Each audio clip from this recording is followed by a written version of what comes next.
Chapter 388. Bam! Just as Kai Zhongming dodged the fierce attack, Gao Xingli used the rebounding force to turn around. He twisted his waist and threw out a punch. Although he was angry, he still had the most basic understanding. He could only complete the double explosion. He couldn't do it unless it was the most critical moment. Kai Zhongming felt the wind blow as soon as he changed direction. He didn't have time to dodge. His thigh muscles and calves twisted inwards. He twisted his feet horizontally and sent a drilling force to the ground. Crack! The ground sank. Kai Zhongming's legs straightened. His waist and back tightened. He suddenly raised his right arm and threw a powerful punch at his opponent's attack. Moving mountain fist. This was a fist technique famous for its strength. Gizershi first taught it to Guoqing to complement her innate strength. Unfortunately, after Guoqing mastered it, her strength improved quickly. However, she still couldn't compare to others. She was also attacked by the new members of the martial arts club. She was disheartened and her hopes were dashed. She chose to withdraw from the special training team. She withdrew, but this fist technique was still practiced by everyone. This was because they had almost mastered the 24 blizzard strikes. They had to find something new to make up for their lack of skills. Bang! The two fists, which were known for their strength, collided in mid-air, making a muffled sound. Kai Zhongming's realm was lower after all, so he felt like he was being pressed down by Mount Tai. His arm bounced back, and his feet took a step back. He had to use this to reduce his strength. Otherwise, his stance would be broken. Crack! Where he landed, a spider web spread out and formed. Good retreat. Gao Xingli gritted his teeth and shouted.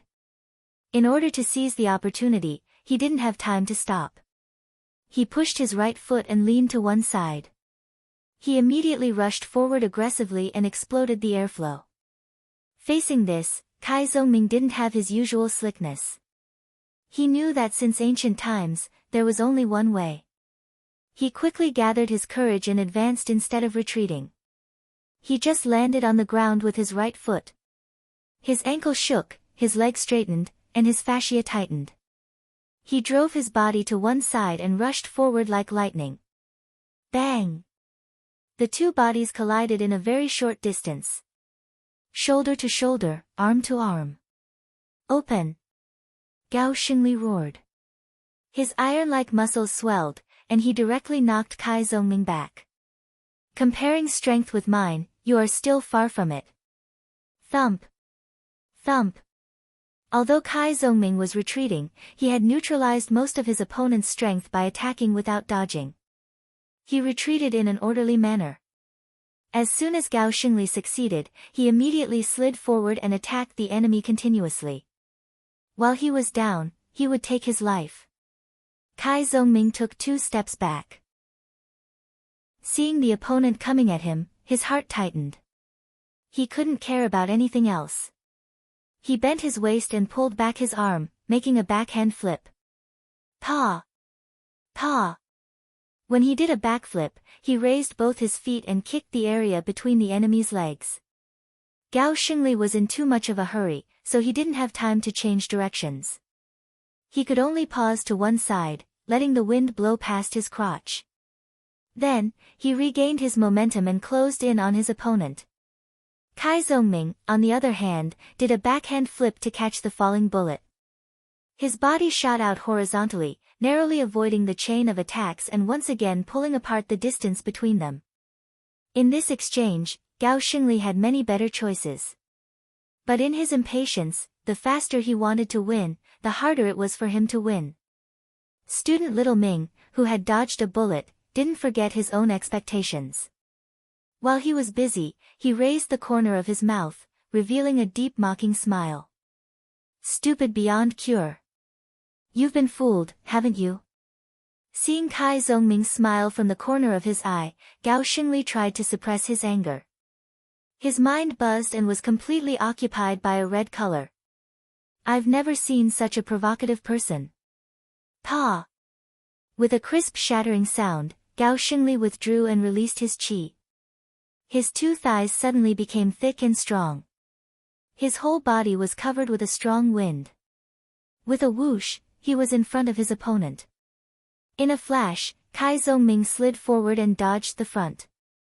Pa! Gao Xingli did another, force concentration. His qi and blood exploded. His left leg swelled and violently kicked out. Double explosion. Right now, there was only one thought in his mind: if I can't beat you in a few moves, then it's my loss. Gao Xingli's side kick was fast and fierce. Kai Zongming was powerless to dodge. He quickly lowered his center of gravity, shook his arms, and blocked in front of his lower abdomen. Bang! With one kick, under the brute force of the dance stage explosion, Kai Zongming's stance fell apart and his body flew out. Thump thump thump. Without waiting for him to land, Gao Xingli rushed up in a few steps. He swung his shoulders, stretched out his right hand, and grabbed his shoulder. He pulled it back and bent his elbow upward. At this moment, the referee extended his palm and blocked his elbow joint. He used his strength to separate the two people. Then he raised his right hand and loudly shouted, "First round, Gao Xingli wins." Hearing this, Gao Xingli was delighted. He felt that he had won back some face. He didn't need many moves to defeat that hateful guy. But after he came to his senses, he suddenly felt that something was wrong. Relying on his iron shirt's ability to resist attacks, relying on the various advantages of the dance stage, and not using force concentration, he had a high chance of defeating his opponent. But now, not only did I use the dance stage explosion, I also used double explosion. What was I doing just now? Seeing the change in his expression, Kai Zongming felt a lot better. He felt that although he didn't show off, he had completed his IQ and verbal superiority. He had won in another way. He exhaled, hummed a little song to himself, and was about to turn around and leave the arena. At this time, Gao Xingli, who was in front of him, opened his mouth and asked, "What's the second reason?" Regarding this matter, he had always been brooding. He was eager to know the answer. No matter if the other party was lying to him or if there was a real reason, there had to be an explanation. Otherwise, it would be like a bad ending in a novel or a TV series that was cut in half. Kai Zongming was startled. His eyes flashed a few times. He imitated someone and smiled. "It's a secret. Personal secret, no comment." Gao Xingli glared. If the referee hadn't blocked in front of him, he would have pounced on him. Ha ha ha. Kai Zongming laughed secretly. He leisurely walked down the stone steps and returned to the Songqing University Martial Arts Club seats. Seeing this, Li Mao stood up abruptly. There was only excitement in his eyes, no sign of nervousness. That was because he had Lu Cheng as his solid backing. Suddenly, Geyser tilted his head and reminded him with a smile, "When you enter the arena, you can walk a little slower." Walk a little slower. Shouldn't he enter the arena as soon as possible and not give Gao Xingli more time to recover? Li Mao was puzzled and asked, Why? Think about it yourself. It depends on your understanding. Geyser kept him in suspense. Li Mao frowned and walked forward. He forgot to bump fists with Lu Cheng and subconsciously followed the coach's instructions and slowed down. When he met Kai Zongming halfway and saw the other party's right hand, he put away his doubts and asked curiously, "What did you just say? Why is Gao Xingli so angry?" Clap. He and Little Ming high-fived. Hee, this is not something that can be explained in 2 or 3 sentences. I'll tell you later. Kai Zongming smiled proudly and didn't look depressed. Senior Li Mao, hurry up. He's depressed because of what I said. There's still a lot of anger left. Okay. Li Mao had just answered when he suddenly remembered Geyser's instructions. This was completely opposite to Kai Zongming's suggestion. Walking a little slower is to give Gao Xingli time to calm down. When he's no longer angry and has time, he should reflect on the battle just now, right? After reflecting on it, would he subconsciously make the opposite choice of fighting style? This is very likely. When normal people encounter similar situations, they will most likely do the same. After all, when things reach an extreme, they will only do the opposite. Once bitten, twice shy. What's more, only a few seconds and a little more than a minute have passed. In other words, Gao Xingli will be cautious and conservative. He won't use force concentration again. This is my chance. With a clear mind, Li Mao looked at Gao Xingli in the center of the ring and slowed down again. While waiting, Gao Xingli adjusted his breath and deeply regretted his previous anger. Didn't he say to save Cai Zongming and Li Mao and save most of his energy to wear down Lu Cheng? In the end, he actually used up more than half of his Dan stage explosion on a nobody. Vaguely, he could imagine Senior Wei's disappointed eyes and Lu Chunlai's private complaints. He felt bad and decided to make up for it from the second round onwards. I can still beat a professional 9th pin fighter with just Iron Mantle. Cai Zongming returned to his seat with a proud face. He looked at Lu Cheng and said, I found that Gao Xingli explodes at the slightest touch. Quick! Hurry up and ask me how I provoked him. How could Lu Cheng not understand him? He only laughed and said, I think it's because you're too cheap. You belong to the category of people with negative supernatural abilities. Yeah, you have the aura of, I want to beat you up when I see you. Hey, do you know how hard I work? Every time, I have to put in a lot of effort to control the primordial force that wants to beat you up. Cai Zongming looked at him from the corner of his eyes. He was angry and amused at the same time. Next time, let's perform a crosstalk. Chapter 389. Army. The deep voice echoed in Wei Rong's ears. Wei Rong suddenly felt that the surroundings were filled with smoke and the atmosphere was tragic. It was as if he was ambushed from all sides. Moreover, there was a sharp blade on his neck. The sharpness penetrated through his body, causing goosebumps to appear on his skin. Just as he was about to lose his mind, Lu Cheng's qi, blood, spirit, and force reverberated, contracted, and then burst out. Crack! With a quick pounce, he crossed the distance of 7 to 8 meters and arrived in front of Wei Rong. He then raised his arm and made a downward slashing motion. In his mind, there was a surging river that froze everything. Even the waves that contained powerful kinetic energy were frozen in midair. Bam! The thunderclouds shook. Lu Cheng threw a punch. Severe warning. Only then did Wei Rong manage to recover from his fear. He saw a fist with white and black colors growing bigger and bigger. It quickly occupied his vision and the whole world in front of him. Not good. He didn't have time to dodge or make a Dan stage explosion. He could only pull his fascia and raise his arm to block. Bam! Wei Rong's arms were cold. His mind was frozen and his vision went black. By the time he broke free from his shock and saw another color, thoughts like, I'm done for, and, I need to run, sprang up in his mind. However, he realized that Lu Cheng had already taken a step back.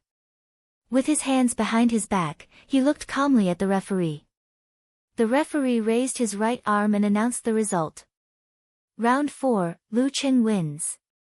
Lost? Just like that. Even if he didn't have any hope of defeating Lu Cheng, Wei Rong didn't expect to be defeated at the beginning of the match. This was a crushing defeat that he had never experienced before.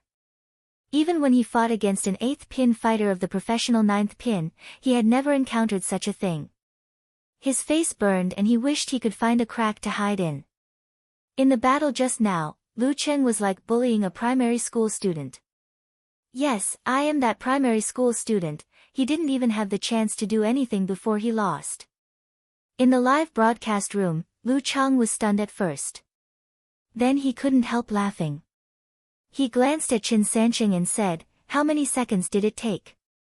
Well, not counting the time when Lu Cheng stepped back and waited for the referee to announce the result, it was more than 2 seconds, less than 3. Qin Sansheng wanted to laugh but couldn't. He had predicted that Lu Cheng would win quickly, but who would have thought that he would be so fast? That was a weak 7th pin fighter. If it was a life-and-death battle, he would lose a life in 2 or 3 seconds. Lu Chang echoed and sighed with emotion.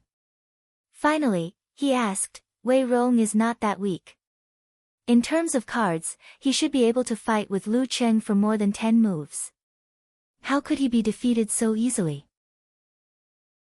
Chen Sanqing thought for a moment. It's a matter of mentality. Let's put it this way. After the first round, Gao Xingli and Wei Rong's mentality will collapse. In the beginning, they probably didn't have much hope. In this state, they couldn't play to their best level, but they wouldn't be affected by pressure. When they found out that Songqing University didn't put Lin Ke in the lineup, Jin Feng was angry at being looked down upon and wanted to fight. But to fight, they needed Gao Xingli, who was in the starting lineup, to quickly defeat Cai Zongming and Li Mao and try to fight Lu Cheng with 3 people. Only then could they see a glimmer of hope.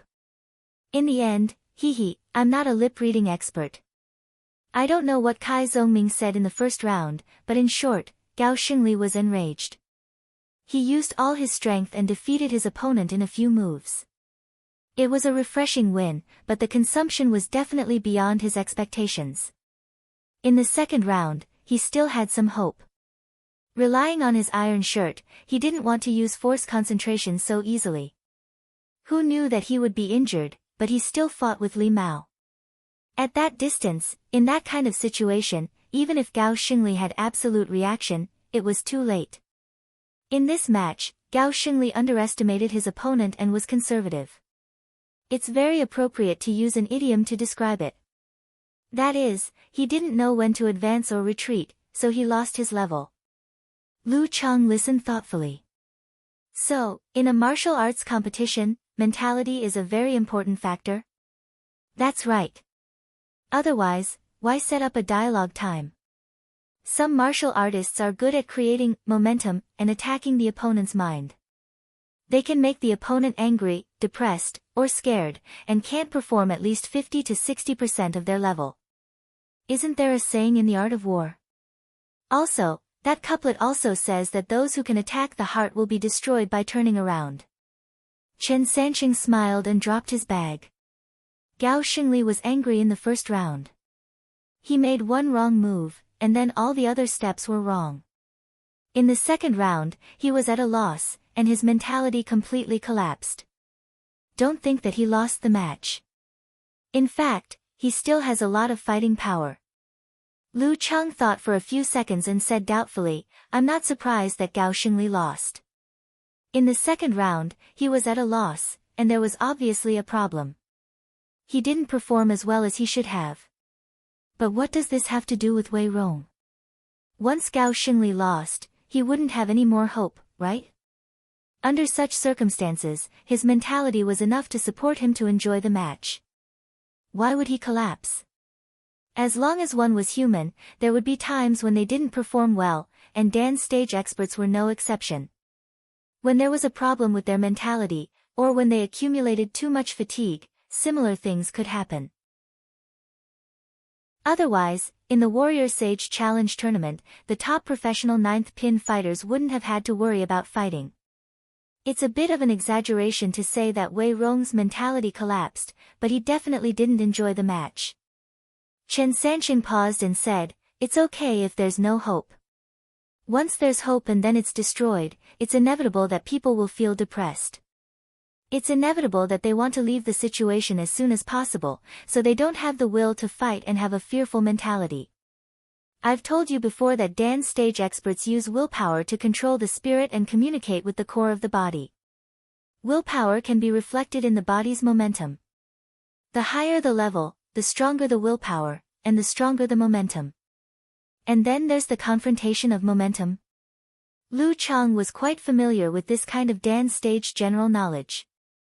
Yes, it's not obvious when one is at 7th or 8th pin, but at 6th pin level, momentum is enough to affect the opponent's spirit. Do you remember the match between Lu Cheng and An Chaoyang? I was referring to this when I said that they were evenly matched in the fight of momentum. This is also one of the uses of the conversation time.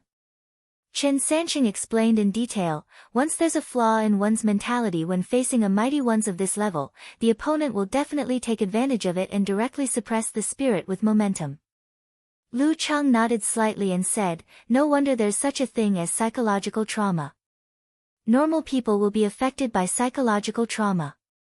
If a martial artist is suppressed by momentum like this, the result can be imagined. Wei Rong is in a similar situation. His cowardice and lack of fighting spirit were caught by Lu Cheng. Under the pressure of momentum, he immediately lost his composure. After that, the army formula attacked, the dance stage exploded, and the ice sect simplified physical invulnerability control. Once this set of combo moves was used, he could only wait for his head to be harvested. Chen Sanqing glanced at the screen and stopped talking in time. In the seats of the Jinfeng University Martial Arts Club, Lu Chunlai's eyebrows twitched when he saw that Wei Rong, the club president, was defeated in a few seconds. He said to Coach Zheng Fei in embarrassment, "Can I give up?" Before he finished his words, he was immediately stared at by Gao Xingli's bloodshot eyes. "Ha, I'm just kidding. If you lose in the arena, you're a man. If you give up directly, you're a eunuch." Lu Chunlai laughed dryly and stepped toward the stone steps. For some reason, a strange word flashed in his mind, slaying Hua Xiong with warm wine. Lu Chunlai brushed past Wei Rong, who was hurrying back with his head lowered, and stood in the arena. He was already calm, thinking that every second he could hold on was worth it. "If I'm a man, I'll hold on for 100 seconds. He didn't even spare himself when he complained. The referee raised his hand mechanically and waved, "Begin." Lu Chunlai imitated Piao Yuan a few days ago. He swung his waist and back, pushed his feet against the ground, and immediately ran to the right, like a rabbit shot by an arrow. However, the force exertion of a body-refining master was not as smooth and fast as a dance stage fighter. There were certain signs before he made a move. Lu Cheng, on the other hand, was at the entry level of the ice mirror. He could sense the changes in the opponent's muscles and fascia at close range. After years of experience, he could be considered half an expert in this field. Lu Chunlai hadn't really run, but he had already judged correctly with just one glance. He took half a step forward, slightly bent his body, and flicked his left arm to the right side of the opponent, sending out a fast-moving cold light. Boom! In the strange explosion, Lu Chunlai, who was running to the right, ran right into the white cold light. Ice burning sprang up and covered his body with a layer of sparkling and translucent frost. Lu Cheng strode to the ice sculpture. When Lu Chunlai broke free from the ice, he saw Lu Cheng's smiling face and heard the referee's announcement, "The 5th round, Lu Cheng wins." The final result, Songqing University Martial Arts Club wins. Cheers and trumpets sounded. The audience inexplicably sympathized with the Martial Arts Club of Jinfeng University. "I just drank a mouthful of water." Yan Zhika wrinkled her nose and pursed her lips. She shook her thermos flask at Lu Cheng, who was looking at her from the arena. Her smile was like a vine growing in her eyes. In the live broadcast room, Chen Sanqing shook his finger and scolded jokingly, "He's destroying the market. If everyone is like Lu Cheng, how can we sell the copyright of the martial arts competition in the future? How can the TV station make money by advertising?" "Ha, how many seconds did it take this time?" Lu Chang laughed. "Well, less than 2 seconds. Chen Sanqing decided not to continue this unpleasant topic. Congratulations to Songqing University for being the first to enter the top 4. What awaits them is a tough battle. Then, Lu Cheng and the others returned to the locker room. Li Mao went to the emergency room with the help of Kai Zongming. He was told not to do strenuous exercise for 2 weeks. After that, they watched the match between the capital and Guiyang in the locker room. Ren Li, who was in charge of the match, didn't do much. She easily defeated Chen Digua and Jiang Jingfeng, who had slipped through the gate. Lu Cheng couldn't accurately judge how much progress she had made in the past year. Kongtong School was established by the Wind sect and mastered part of the incomplete chapters of the Plague sect. After the dust settled, the host, Lu Chang, made a conclusion. In this match, Chen Digua and Jiang Jingfeng of the capital were very restrained. When they were tired, they left the arena to save their strength. The 2 top 8 matches in the first half are over. If there is no accident, Songqing University and the capital will meet in the semifinals. Let's look forward to this match. Let's look forward to the battle between Lu Cheng and Ren Li. Chapter 390. In the locker room of Songqing University Martial Arts Club. After watching the match between Capital and Guiyang, Geezer Shi clapped his hands to attract the attention of Lu Cheng and the others. He coughed and said, "Don't go out for supper tonight to celebrate the top 4. Go to bed early and train as usual tomorrow. There are only 3 days left until the semifinals." He smiled and said, "I understand." This old man understands. You guys aren't tired at all. I'm just using this method to make you guys tighten that string of yours. Challenging the imperial capital should be like challenging the imperial capital. You can't be lax anymore. Hearing Geezer Shi's words, Lu Cheng and Yan Zhike looked at each other, feeling a little nervous and a little excited at the same time, as if a big battle was imminent. "Yes, Master, Coach." They answered in unison, their thoughts drifting to that night 2 days later. Whether they would soar to the top or not, they still needed to accumulate experience. It all depended on this battle. On the way back to the hotel on the bus, the topic of their conversation had shifted from the easy victory over Jin Feng and the correct nickname of Talker to the matters related to the Capital Academy Martial Arts Club. The atmosphere was high. When they were about to get off the bus, Yan Zhike, who was talking about Ren Li's martial arts, suddenly covered her mouth and laughed. "What's wrong? What's so funny about Ren Li's martial arts?" "I thought of an illusion," Yan Zhike said in a light tone. She jumped off the last step of the bus and jumped to the door of the hotel. "What's the story?" Lu Cheng smiled as he watched the girl's every move. He walked behind her unhurriedly. This caused Kai Zongming to whisper into Li Mao's ear, "Look at Cheng, this smile, damn, I can see the hint of a doting smile." Li Mao said enviously, "I also want a girlfriend to give me a doting smile." "Hey, Talker, don't talk about Cheng. Aren't you like this in front of your girlfriend?"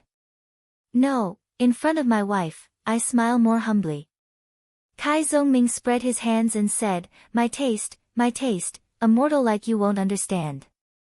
On the other side, Yan Zhike rolled her eyes and said with a smile, "Kongtong School is based on the unique skills of the Wind sect and has mastered a part of the incomplete chapters of the Plague sect, right?" "Yes," Lu Cheng answered. Because the martial arts of the Plague sect were incomplete and lacked the most profound content, the seniors of the Kongtong School tried to incorporate it into the martial arts of the Wind sect and create Road to the Underworld, a killing move of the Plague sect for physical invulnerability. As a result, they came up with a bunch of weird martial arts. Hand in hand, Yan Zhike and Lu Cheng walked into the hotel lobby and shared the illusion they knew. "How strange?" Lu Cheng asked with great interest. "Well, for example, the seniors of Kongtong School who mastered these weird martial arts were given several interesting nicknames, such as humanoid biochemical weapon, walking gas bomb, forbidden by the Universal Convention, physical invulnerability of mass destruction." Yan Zhike was more and more amused. The only thing left was our solemn promise not to use the physical invulnerability fighters of Kongtong School first. Lu Cheng was dumbfounded. After a long time, he said, "That's pretty scary." Fortunately, Ren Li hasn't reached the inhuman stage.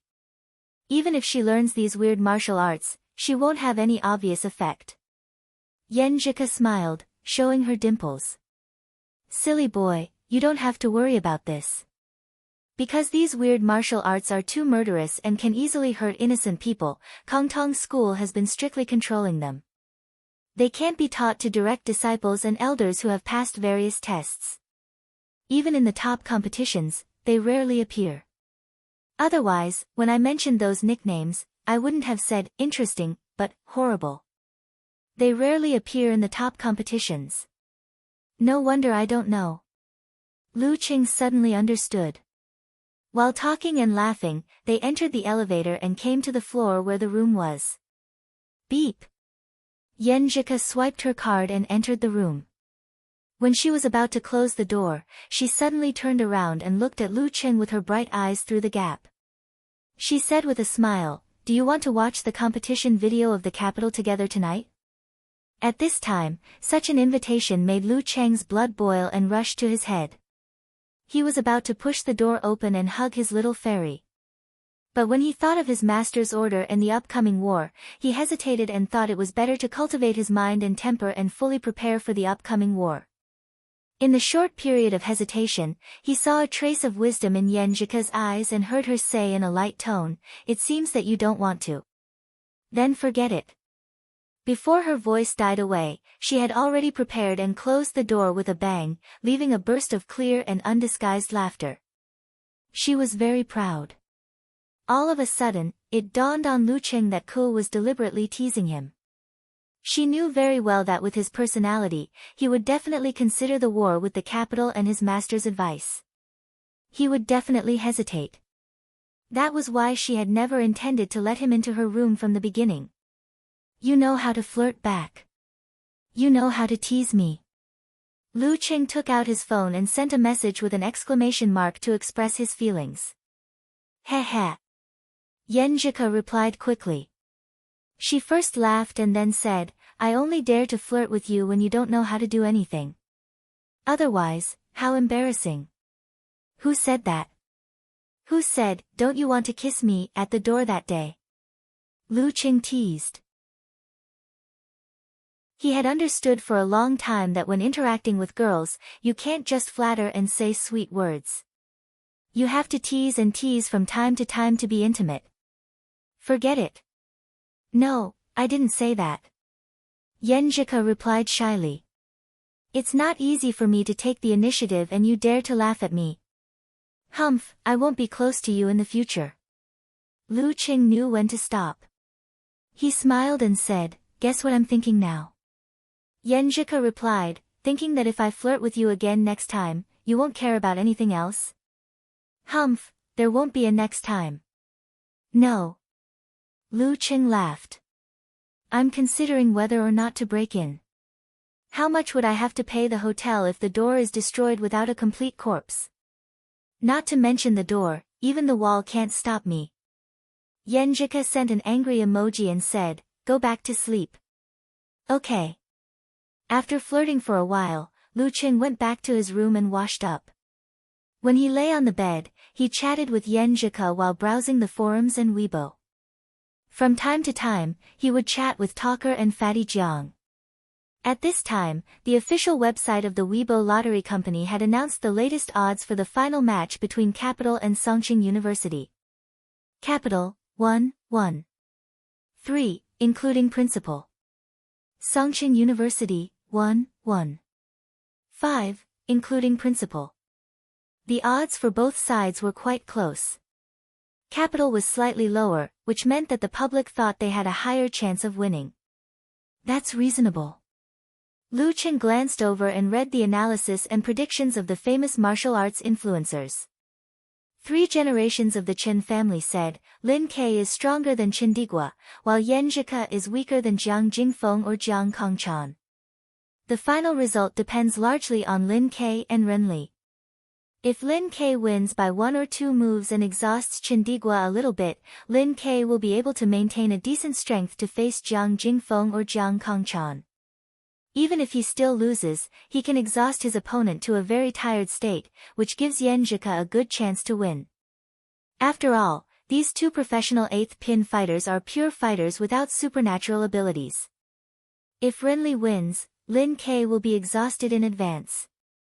When facing Chen Digua, who is a normal professional 7th pin fighter or even stronger, he may lose if he is careless. Even if he wins, he will be close to his limit. In this case, Jiang Jingfeng or Jiang Kongchan can preserve most of their strength to face Yenjika. If they don't break down and lose their performance, the result will be predictable. So, who has a higher chance of winning, Lu Qing or Ren Li? Judging from the strength he has shown so far, Lu Cheng has the combat capability of a top 6th pin, while Renly hasn't shown her full strength yet. Of course, we all believe that she must have reached the realm of a top 6th pin, or even close to the inhuman stage. From this point of view, they are almost the same. But on the other hand, Renly knows her enemy well, while Lu Cheng knows himself well. Therefore, I am cautiously optimistic that Renly will win by a narrow margin and the capital will enter the final again. All-knowing man in ganghood didn't post a long Weibo this time, but only a short sentence. Probability of winning, Renly 60%, Lu Cheng 40%, the capital wins. So did superstition is not.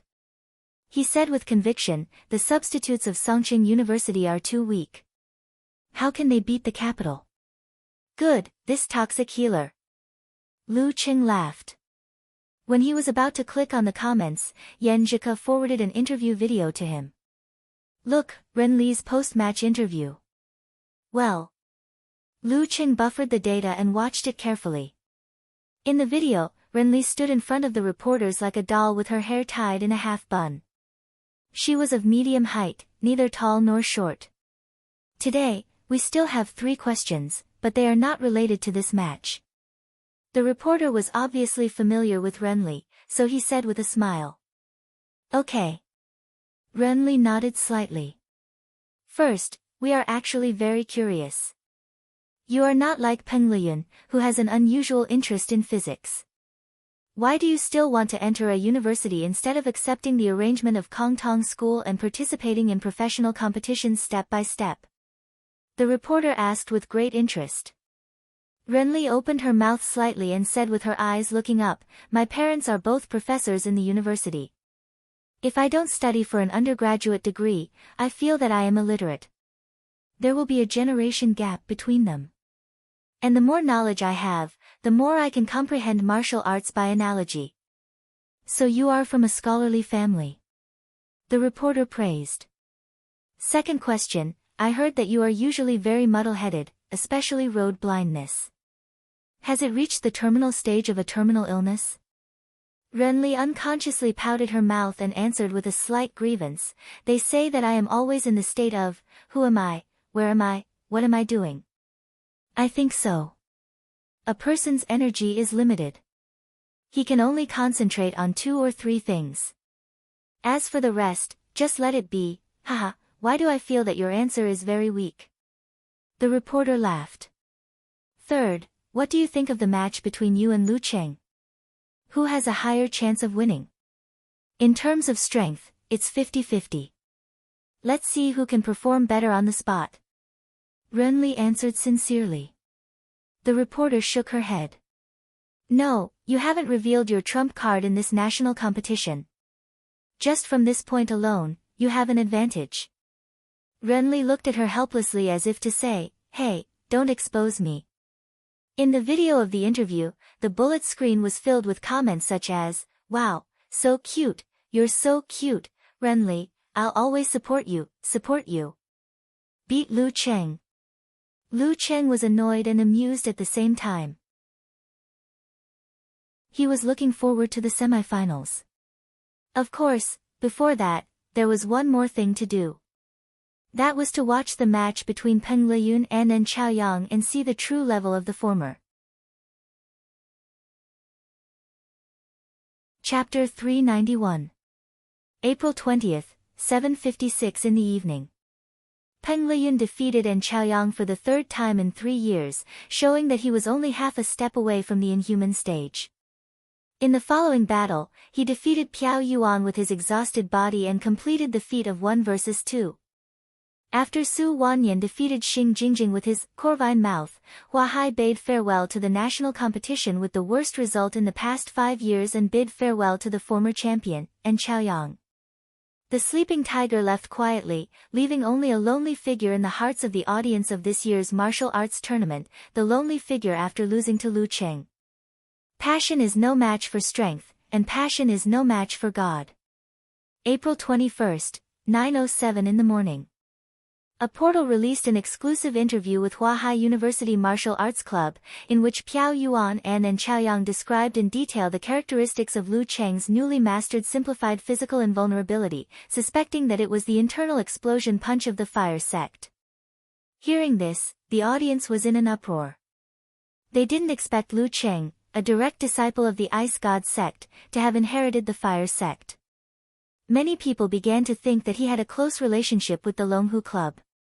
In the fan forum, Brahman was jubilant, posting photos to congratulate Lu Cheng. Her cute and tender appearance attracted many strange uncles and aunts. In the forum of the Longhu Club, moderators such as Pig Riding Knight, active IDs such as Above the Sky and A Plumber Eating Mushrooms were seriously discussing the possibility of Lu Cheng joining the club in the future, and even thinking of a better nickname for him. This made Lu Cheng, who was silently eavesdropping on their conversation, feel a little ashamed. He couldn't think of a satisfactory nickname to lead the trend after a long time. April 21st, 3:30 in the afternoon. Because of the widely known relationship between Lu Cheng and Dragon King, the odds set by the gambling companies changed again. Capital's odds went up, while Songqing University's went down. The difference was almost negligible. In the various gambling shops, many hobbyists who wandered around all year round finished studying the bets and made their choices. In addition, the audience who usually didn't set foot in this area entered these shops or placed bets online with the mentality of gambling for fun. April 22nd, 7:11 in the evening.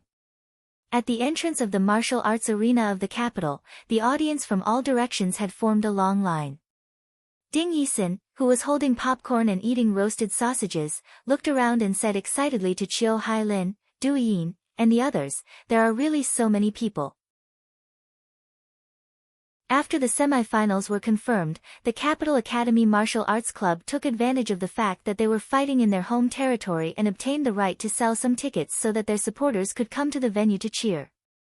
Chiu Hailin, on the other hand, used her connections in the student union to successfully buy tickets for all 4 of her roommates. "I'm thinking about a problem." Du Yin was influenced by the singing and dancing of the audience around her. "What's the problem?" Chiu Hailin exposed her smooth forehead and asked blankly. "Yisin is such a love-struck fool. Will she support our school's martial arts club or Lu Cheng?" Du Yin looked at Ding Yisin, whose cheeks were bulging as she ate. Ding Yisin was stunned when she heard that. She swallowed half a mouthful of roasted intestines. "I'll cheer for the martial arts club with you guys, but I'll still hope for Lu Cheng to win. I'll devote myself to the school and my heart to him." Why does that sound so familiar? Chiu Hailin was both amused and confused. Just then, they saw a group of boys in checkered shirts passing by with banners in their hands and heard them shouting, "Renli! Renli!" In such a lively atmosphere, similar shouts could be heard constantly, half joking and half venting. April 22nd, 7:23 p.m. With the lighting and camera in place, the live broadcast began. Welcome to the 2 semifinals of this year's University Martial Arts Competition. First, Songqing University vs. Capital, and then Shanbei vs. Guangnan. The host, Lu Cheng, said with a professional smile, "Tonight, I'll be commentating with our old friend, Chen Sansheng." "Thank you, everyone." "Thank you, Lu Cheng." Chen Sansheng put his palms together and shook his head with a smile. After a short exchange of greetings, the live broadcast switched back to the scene, showing the audience in front of the screen the gradually filled stands. It was obvious that Capital's supporters were quite organized. They occupied one side of the stands, holding banners, drawing sketches, blowing horns, or singing cheerfully, which ignited the enthusiasm of the onlookers. As for the other audience, some were wearing Songqing University's white martial arts suit with black edges, and some were holding cartoon figures of Lu Cheng, Lin Kei, and Yan Zhika. They were scattered, each forming their own formation. April 22nd, 7:29 p.m. Yan Shaoling climbed out of bed and sat in front of the desk. She set up the computer and took out the snacks. While refreshing the forum and chatting with Brahmin and unparalleled Dragon King to liven up the atmosphere, she turned off the bullet screen and listened to Qin Sansheng and Lu Chang's commentary. Behind her, Mu Jinyan held a string of Bodhi beads in her left hand and prayed before the competition. April 22, 7:35 p.m.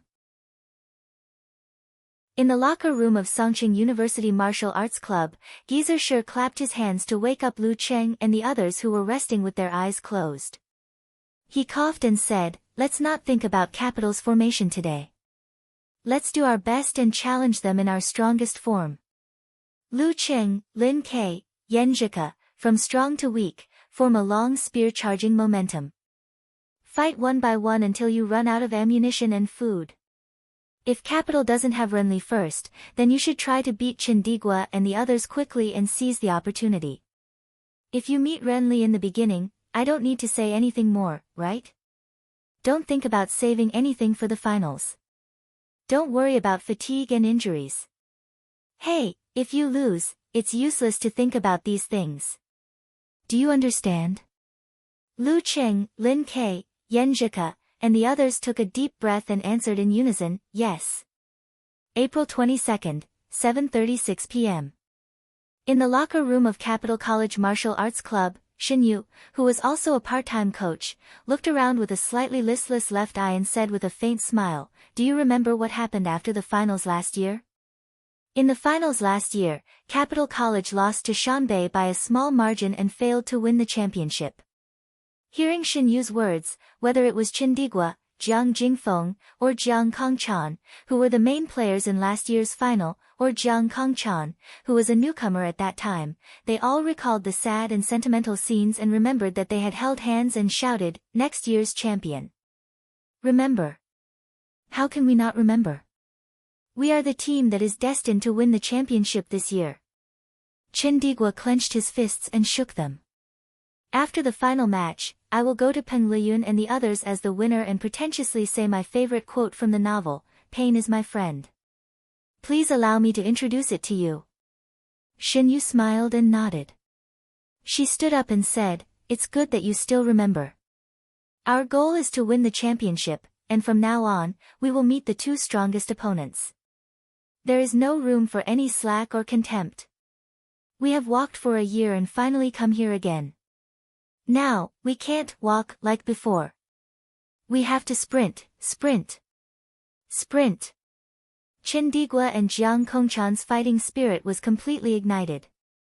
Renli also put away her usual absent-mindedness and joined them, shouting out all the pent-up emotions in her heart. April 22, 7:40 p.m. In the locker rooms of both sides, Lu Cheng and the others once again formed a circle, half bent down, one hand on the shoulder of the person next to them, and the other hand in the center, overlapping each other. Renli, Chindigua and Jiang Kongchan stretched out their fists and touched each other in the air. Victory! Lu Cheng, Kai Zongming and the others shouted crazily. Sprint! The main force and substitutes of Capital College Martial Arts Club shouted together and bumped fists. Clang! The doors of both locker rooms were opened at the same time, and the outside light shone in with the rolling sound waves. April 22, 7:41 p.m.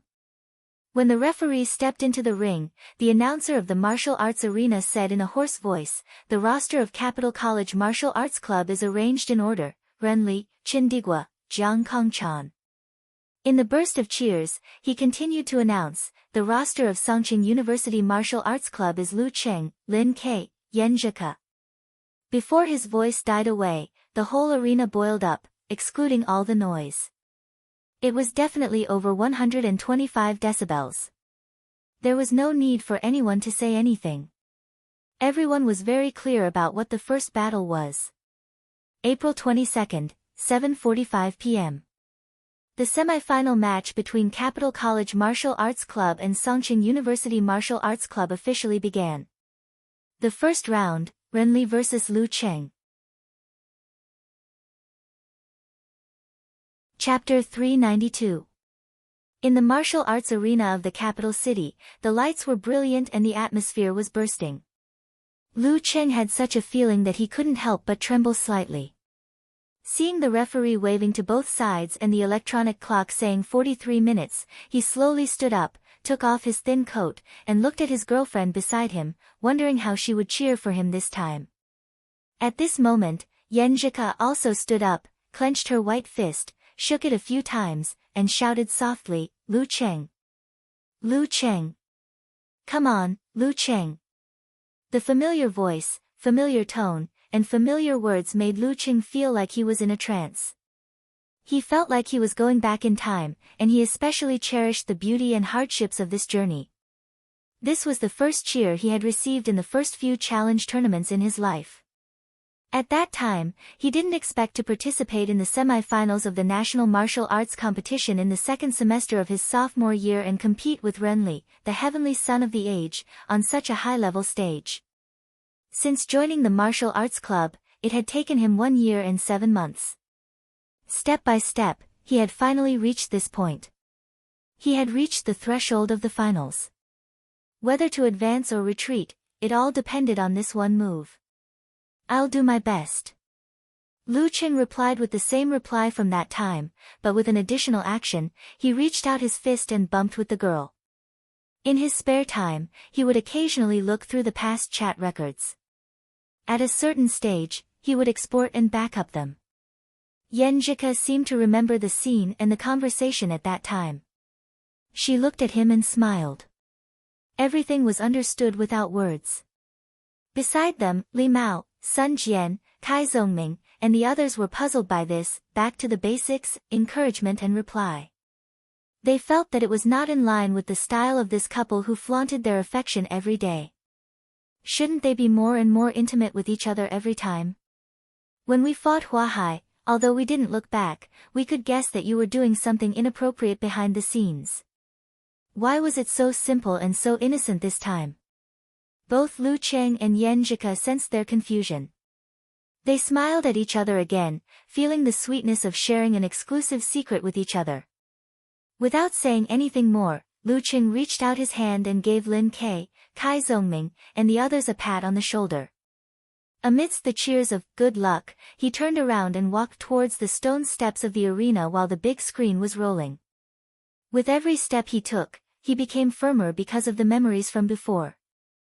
The more he walked, the faster he walked, the steadier he became. His willpower slowly rose, and his aura gradually rose. When he stepped onto the arena and saw Renli, whose straight hair was coiled up elegantly, he was already like a snowy peak, towering into the clouds. In the biting cold north wind, he was steady and cold, steep and sacred, making people worship him. Renli, on the other hand, was like a rootless and formless wind. Sometimes, she would sneak into the night and hide in silence. Sometimes, she would be fierce and fierce like a knife.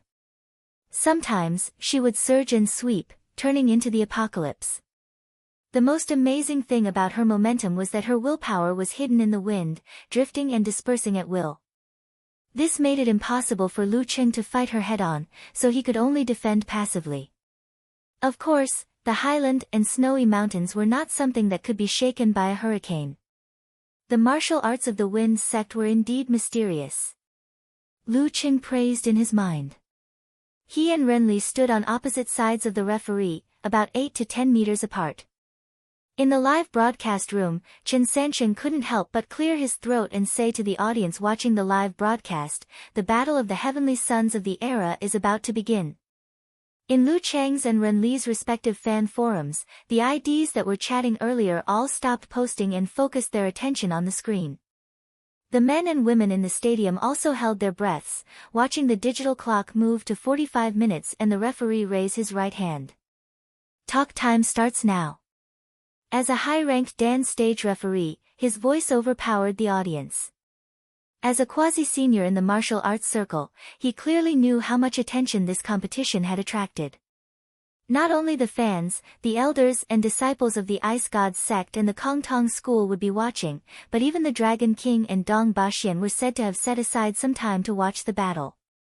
In the ticking sound of the clock, Renli suddenly opened her big eyes and asked in confusion and curiosity, "Is your new simplified physical invulnerability really the internal explosion of the fire sect?" As a direct disciple of a big sect and the last disciple of the Blazing Sun Sword, Qi Ling, she naturally knew that Geezer sure had a close relationship with the military, and the relationship between the military and the Longhu Club was known to all physical invulnerability experts. Since this had been exposed, Lu Cheng had nothing to hide. He answered frankly, yes. Why is Renly asking this? Is she using this to start a conversation and attack his mind? But I heard that she's not good at this. Chen Digua is more likely to do this. Not everyone could be called talker. Renly sighed with satisfaction and asked again, then do you practice Emperor Yen Force or Fire Force? These were the two core forces of the Fire sect, known as two of the top 3 offensive forces among the physical invulnerability experts. Lu Cheng blushed. He thought about it and decided not to lie or bluff. He answered honestly, Zhu Rong Force. If Renly didn't believe him and let her imagination run wild, then it was her own problem. What does she want to do during the talk time? Should I seize this opportunity to influence my opponent's mood like talker? Oh.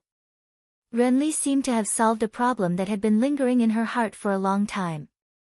A faint joy appeared between her eyebrows. She thought for a while and said, you answered 2 questions. Well, then I'll tell you 2 things. Not only have I mastered the simplified physical invulnerability of the Wind sect, but I've also mastered the simplified physical invulnerability of the Plague sect. Also, my force is the post-wind force. Ah. Lu Cheng was a little dumbfounded when he heard Renly reveal her secret. Hey, we're having a match in the arena, not a game of truth or dare. What exactly do you think a sacred period like conversation time is? Source, Talker's quotes. After Renly finished speaking, she closed her mouth tightly.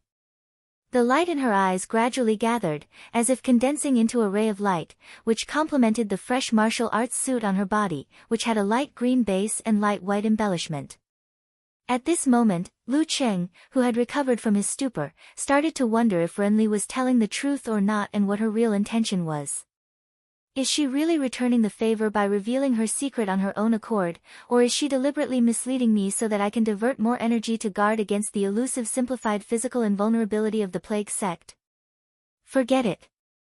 I won't think too much about it. Anyway, even if Renly didn't tell me, I still have to guard against such things. I don't want to be fooled by the unique skills of the Plague sect for no reason. Lu Cheng gradually calmed down from his train of thoughts. He calmed himself down and pushed his condition up again.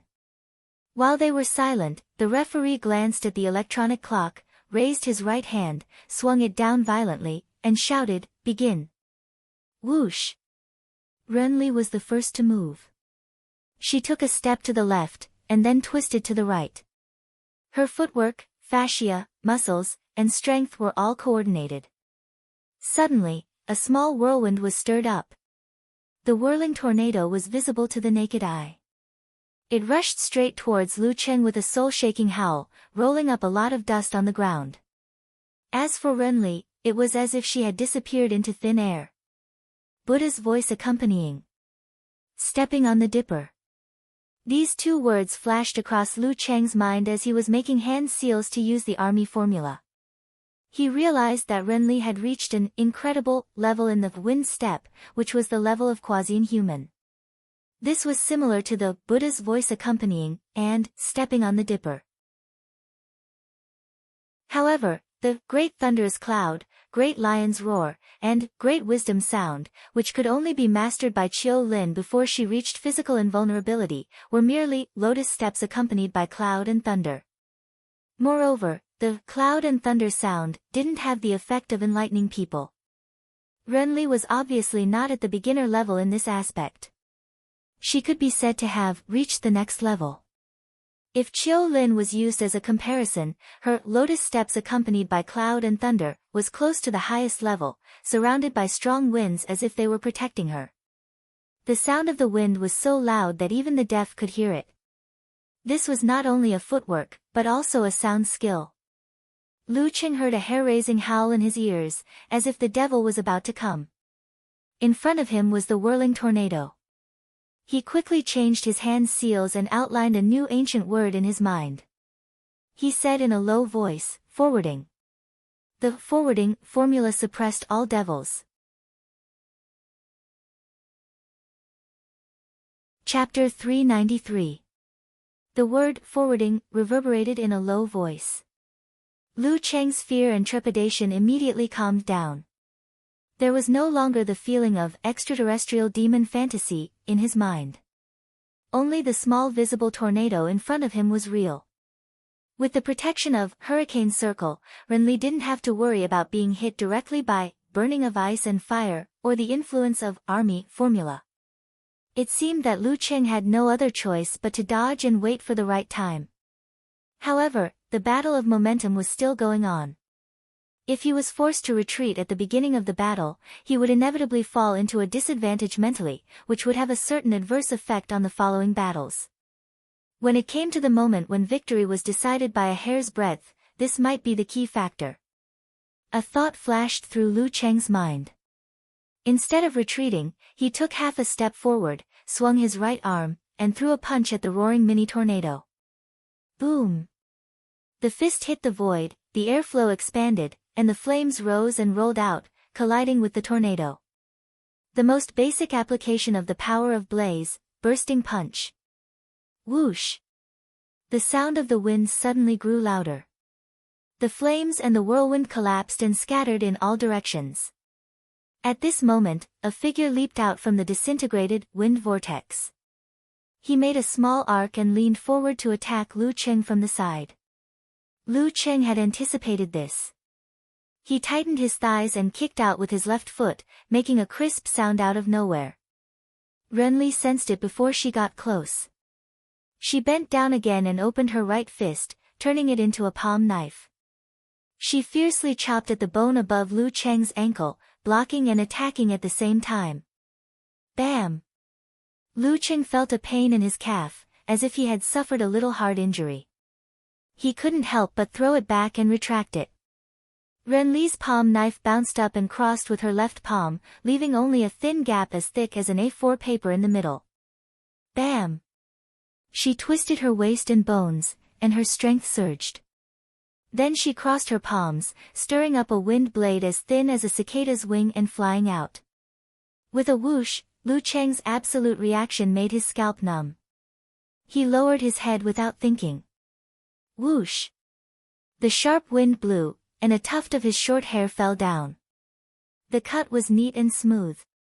The 18th move of Wind Sect, Cold Wind. As soon as he lowered his head, Lu Cheng moved. He swung his left hand forward, shook his wrist, and hooked it, sending out a ray of white light that moved close to the ground. He was using offense as defense, not giving Renly any chance to take advantage of his opening to attack. He also took advantage of the situation to turn his body sideways, following closely behind with ice flame. One move after another, like a never-ending, brutal blizzard. The distance between them was so close that their fists and feet could meet. After Renly threw out the cold wind, she was about to pounce forward when she was attacked by the ice burning. Seeing that she couldn't avoid it, she lifted her thigh and turned her ankle. In an instant, she exerted her strength and tightened her instep, kicking out a strong wind. Boom! The icy flames in the wind and the cold light shot up to the sky, separating Lu Cheng and Renly. Bam! Lu Cheng smashed through the white flames and rammed into his opponent. And Lu. Calm. Of. Her left foot landed on the ground. She withdrew and released her chi and blood. Then she stepped on the ground and broke the bricks. She pounced and leaned to one side. Lu Cheng didn't have time to make any other changes. He followed up with force concentration. He stretched his body and expanded his muscles. He was going hard against hard. Bam! The wind whimpered. Their bodies swung back at the same time. Then they bounced their spines and turned back to punch. Their coordination was so good that it seemed they had practiced it thousands of times. Lu Cheng believed that Renly must have mastered a similar kung fu to sense the enemy's movement. It was just not as mysterious as his own ice mirror. Bam! Their fists shot out from the sides of their waists and collided with each other. One side was filled with a scorching aura, while the other side was filled with a swelling pain that tore through their veins and skin. Zhu Rong force versus post-wind force. Whoosh! The gale from the ninth heaven consumed itself and blew out the fire flow. At this point, the gale didn't calm down. It was still raging. This was the biggest feature of the after-wind force. It could last for a long time, longer than any other force. It wasn't that Lu Qing didn't know about this. As soon as the Zhurong force was extinguished, the cold wave in his body, driven by the balance of ice and fire, surged and froze the invading gale completely. Lu Qing felt a tearing pain in his muscles and tendons, while Renli felt a burning sensation in her blood vessels and meridians. They both slowed down for a while. Lu Qing, with the help of his supernatural ability, caused more damage. He recovered first. He bent his right leg and hit the enemy's lower abdomen with his knee at such a close distance. Renli clenched her teeth. She tilted her body and also bent her knee to hit back. Bam! Lu Qing and Renli showed the same painful expression at the same time. The joints were the weakest part of the human body, and the knee was no exception. Therefore, neither of them dared to restrain their strength. Otherwise, they would definitely suffer a comminuted fracture. Enduring the pain, Lu Qing used his knee as a fulcrum and suddenly popped out his calf to kick the enemy. Renli didn't panic. She tilted her waist and moved out of the way, narrowly avoiding the attack. There was no room for breathing. They both took a step back and tried to restrain their strength and spirit. Boom! With her Dan force gushing out, Renli twisted her waist and back and whipped out her left leg with a snap. It was so fast that it almost left a residual shadow in the wind. Lu Qing countered with a tit for tat. He expanded his muscles and responded with a whip kick, using the end of the sheath to exert force. Bam! In the muffled sound, their feet seemed to be frozen in the air for a short time. Around them, white waves of air rolled and disappeared in a flash. Bam! Bam! Bam! Renli quickly retracted her leg, turned around and kicked again. She kicked 7 times in a row, creating a residual shadow of her leg in the posture of continuous explosion. Her whole body seemed to be in the air. The 27th move of the wind sect, tornado. Bam! Bam! Bam! Lu Qing used the momentum of the mega avalanche to drive the consecutive explosions. Although he couldn't borrow too much power each time, he was able to keep up with Renli's tornado with each explosion faster than the previous one. His defense was impregnable. They didn't move an inch. The place where they fought fiercely was like being hit by a cannonball. Shallow pits, cracks, strong winds, and broken stones appeared. Seeing that the tornado had no end and was getting faster and faster, Lu Qing didn't dare to block it with 24 blizzard strikes. After 8 consecutive explosions, he suddenly visualized the image of thunderclouds shaking. He tightened the muscles and fascias of his instep, calf, and thigh and pulled out a Thunder Zen. In the past few months, his attainments in Thunder Roar Zen were much better than before. Boom! Their legs crossed and collided in the air. The violent shock surged up along Renli's feet, shaking her qi, blood, and muscles. While trembling, she tried to use force concentration, but failed to do 9 consecutive explosions. Lu Qing, who had no strength to borrow from the tornado, couldn't help but stagger backward and retreat under the pressure of the tornado. As soon as the arch of his foot fell, Lu Qing suddenly raised his hands and made a gesture. He solemnly shouted in a low voice, "Army." After a long fight, he finally found a chance to use the army formula. The sound of the wind intensified as a cruel aura permeated the air. Renli felt like she was on a battlefield, facing hundreds of horsemen. They were all wearing iron helmets and chainmail, riding on majestic horses. After that, they all put down their masks at the same time, raised their spears and lowered their bodies. Then they clamped their legs and charged forward. pointing the spears, they were invincible. Thump! Thump! Thump! The earth was shaking, and the chill penetrated into the soul.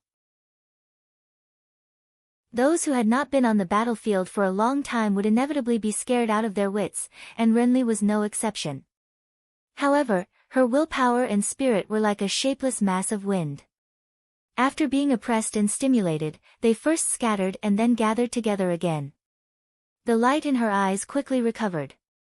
However, Lu Qing didn't expect that his army formula, which was not fully mastered yet, could affect Renly, a direct disciple of a big sect. He just wanted to seize the opportunity. As his voice echoed, he exerted force on his left foot and jumped forward. In his mind, he visualized a heavy and hot red sun. Learning from his last fight with An Chaoyang, he first used the simplified physical invulnerability move of the fire sect, internal explosion. As soon as the red sun appeared, the heat flow in Lu Cheng's body seemed to be affected by gravity. It collapsed instantly and condensed into a ball. The visualized image in his mind changed. Zhurong, who had the head of a beast and the body of a human, stepped on a red dragon. The ball of fire that was about to explode calmed down and could be controlled. Lu Qing took a step forward, swung his arm, and punched his opponent with his right fist. Renly had already recovered after his counterattack. Seeing that she couldn't dodge his attack, she calmed down and visualized a green hurricane that connected the 9 heavens and the earth. Boulders, trees, and seawater were all sucked into it and rolled up to the heavens. Her muscles expanded and contracted, her internal organs squirmed, and waves were generated. The visualized image changed. A female god made of various kinds of wind appeared and suppressed everything that was out of control. Facing Lu Cheng's fist, Renly slightly turned her body. Her shoulders exploded and her arms swelled. Her left fist didn't give in to Lu Cheng's attack. The 10th move of the Wind Sect, the simplified physical invulnerability move, 9 Heavens Breath. Boom! The fist collided with the fist. A gust of wind gushed out, blowing away most of the fireballs. However, the remaining fireballs still surged into Renly's body, exploding violently. Waves of fire surged out, shaking her internal organs and shaking her qi and blood. Just as the taste of rust filled Renly's throat, Lu Qing felt that her punch didn't seem to come from the front, but from the bottom of his feet. The wind force whistled upwards, trying to tear apart his muscles and fascia, and at the same time, to fly to the 9th heaven. Renly clenched her teeth, straightened her back, and swelled her arms. She suddenly pulled and lifted Lu Qing up to the heavens as if he was weightless. This was the special feature of the 9 Heavens Breath. It could send people up to the heavens. But once the feet left the ground and without the supernatural ability to fly, the martial artist was often in danger. A foreign martial artist once experienced it and gave it a nickname from a comic book, Rising Dragon Lord. After sending Lu Qing flying with one move, Renly quickly did a force concentration to neutralize most of the effects of the internal explosion. Then, facing the enemy who was about to fall, she used the wind steps, turned her body, and turned into a whirlwind, whistling as she soared up. Under the protection of the strong wind, she clenched her fists like a drill. Combo again. When Renly was still making a force concentration, Lu Qing had already adjusted his center of gravity. Seeing her consecutive killer moves, he didn't dare to be careless. He quickly condensed the heat flow, pressed down and hooked his left palm, and hit out a violent red fireball. Flame burning. Boom! The fireball hit Renly, but it was dispersed by the whirlwind and fell down one by one. Renly jumped out from the side of the whirlwind and rose up with Lu Qing at the same speed. Regarding this, Lu Qing secretly thanked his lucky stars. If he hadn't held back just now and directly compressed all of his power of flames and shot it out in an attempt to blast his opponent away, he would have missed and wasted his power. He would have been caught in a difficult situation. Bam! He hooked and shook his right wrist and threw out a crystal-cold light at Renly's face. At the same time, he tightened his left palm and attacked the opponent's lower abdomen. During this process, Lu Cheng was falling and Renli's upward momentum had just stopped. Renli's right fist was in front of her neck. Seeing the ice burning coming, she calmly opened her fist and threw it into the air. Bam! With a crisp sound, a strong wind blew and detonated the cold light in advance. As for Lu Cheng's left hook, she just stretched her palm and caught it steadily. Then Renli took a breath and her body expanded. Her falling momentum suddenly slowed down, as if there was a parachute on her back or a wind supporting her. One was falling fast, the other was falling slowly. Lu Cheng and Renli's positions quickly changed. Bam! Renli spat out the turbid air and regained her falling speed. She kicked out her left foot fiercely, aiming at Lu Cheng's head with an overbearing momentum. Lu Cheng raised his right arm and took the initiative to block the attack while maintaining the state of heart like ice mirror. Bam! Renli took advantage of the falling momentum and kicked Lu Cheng's arm away. Then she took advantage of the rebounding momentum and pulled out her right leg. She attacked continuously without any gaps. If one kick was not enough, then another. Lu Cheng raised his left arm again and barely blocked the kick. Renli wanted to take advantage of the fact that his stance was completely broken to kick again, but she kicked empty air. After being kicked twice in a row, Lu Cheng's falling speed increased. He broke away from contact and hit the ground. Thump! As soon as he landed on the ground, Lu Cheng took a step back to neutralize the momentum of his fall. Just as he steadied himself, Renli stepped onto the arena again. She took a step to the left and then spun to the right. Using the wind steps, she created a small tornado and blew out a whooshing sound that went straight into the hearts of people. In the sound that shook the spirit, Lu Cheng's ice mirror collapsed and his head was dizzy. Then he held on with a steady and tenacious will. He visualized the ancient word, formed a seal and shouted in a low voice, "Forward." His mind was clear again. With the sound of the wind, Renli shot out from the tornado and arrived in front of him. She was so fast that the audience almost couldn't see her figure. The 20-second move of the wind sect, whoosh. In the process of quickly closing the distance, Renli visualized the image of a human body. There were countless strange black gas drilling in and out of the human body. Her footsteps paused, and the scene in her mind changed. A god with a face as blue as indigo, hair as red as cinnabar, 3 heads, 6 arms, and deep vertical eyes descended from the sky. Each of his hands held a seal, a bell, a banner, and other items. Bam! The moment the god in her mind shook the flag and the bell rang, Renli shook her right arm and punched down diagonally. The simplified physical invulnerability move of the plague sect, sickness. With the help of the forwarding formula, Lu Cheng wasn't affected by the sound skill of wind step for long. When Renli approached him, he was already fully awake. Seeing that he might be hit even if he dodged, he decided to visualize the giant red sun and fire god Zhurong again. He answered Renli's attack with internal explosion. Even if you're close to the inhuman stage and have the simplified physical invulnerability move to neutralize the power of internal explosion, 3 moves won't hurt you badly. But it will cause you serious internal injuries and weaken your strength rapidly. This is the second time. Bam! Lu Cheng suddenly felt empty and weak. He felt stuffy in his chest and short of breath. His limbs were weak as if he was suffering from a serious illness. Renli took a step back. Streaks of blood appeared in her sparkling eyes. Her internal organs were tumbling and her head was swelling. She felt like vomiting. She couldn't give him a chance to neutralize the sickness with force concentration. Renli clenched her teeth and endured the discomfort in her body. She rushed forward and swung her arm at the enemy's head. Lu Cheng was weak and couldn't exert his strength. He barely managed to raise his arm to block. Bam! He was forced to take a step back and stagger. Renli, facing the golden stars that appeared in front of her, swung her waist and kicked out her left leg quickly. In the midst of the shaking, Lu Cheng simply took advantage of the momentum and leaped backward. He staggered, his footsteps unsteady, and narrowly avoided the kick. Renly wanted to seize the opportunity to take down her opponent, but the tumbling of her internal organs and chi made her feel dizzy.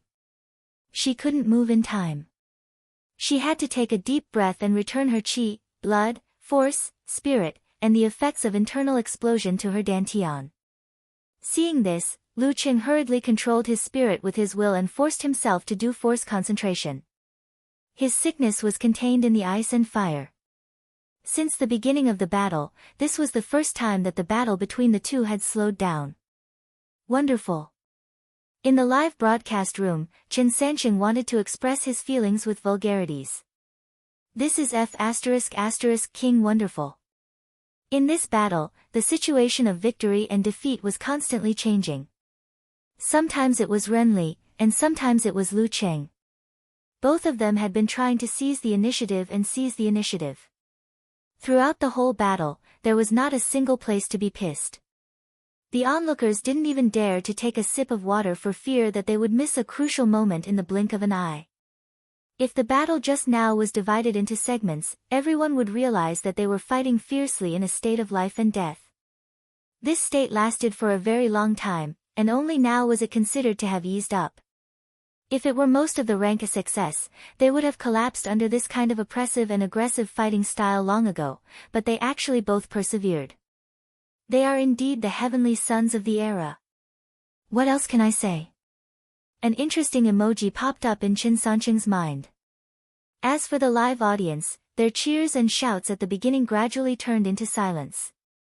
It wasn't until Lu Qing and Renly were separated for a short while that the audience woke up from their daze and started cheering loudly and madly. Great! Awesome! Yan Zhika, who had been staring at the ring, loosened her clenched fists, relieved the pain of biting her lower lip, and recovered a little from the intense feeling of breathlessness. At this moment, she focused her eyes again. Lu Qing and Renly didn't want to miss the opportunity of each other's weakness. After each force concentration, they immediately rushed forward and closed in on each other fiercely. Chapter 394. Crack. Lu Qing and Renly both charged at each other with force concentration. In the blink of an eye, they were very close to each other. At this moment, Renly suddenly paused, as if she had turned into a paper person. She swayed backward lightly under the strong wind created by Lu Qing's high-speed approach.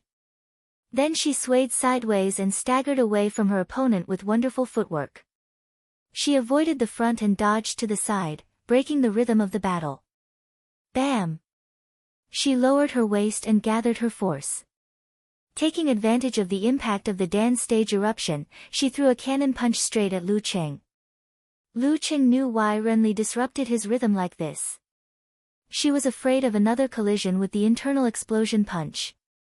In that case, although she wouldn't be seriously injured, she would definitely be seriously injured. In a fight of similar strength, this basically meant that the winner was already decided. If it were some of the sixth pin fighters who hadn't mastered the simplified physical invulnerability, 3 internal explosion punches would be enough to kill them directly. Therefore, Renly wouldn't confront Lu Qing directly when he had enough time to prepare. She would definitely disrupt his rhythm in various ways and make him lose his momentum. This was within Lu Qing's expectation. He didn't expect to easily give his opponent, a heavenly son of the era, another internal explosion punch.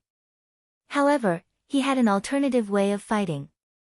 Lu Qing's pupils contracted and merged with his chi, blood, and force. Then they gushed out and poured into his right arm, causing the fascia and muscles there to tighten instead of swelling. The internal explosion punch would leave a vibration that would affect the internal organs. I'll trigger it in other ways. Come on, try my Thunder Roar Zen. Boom!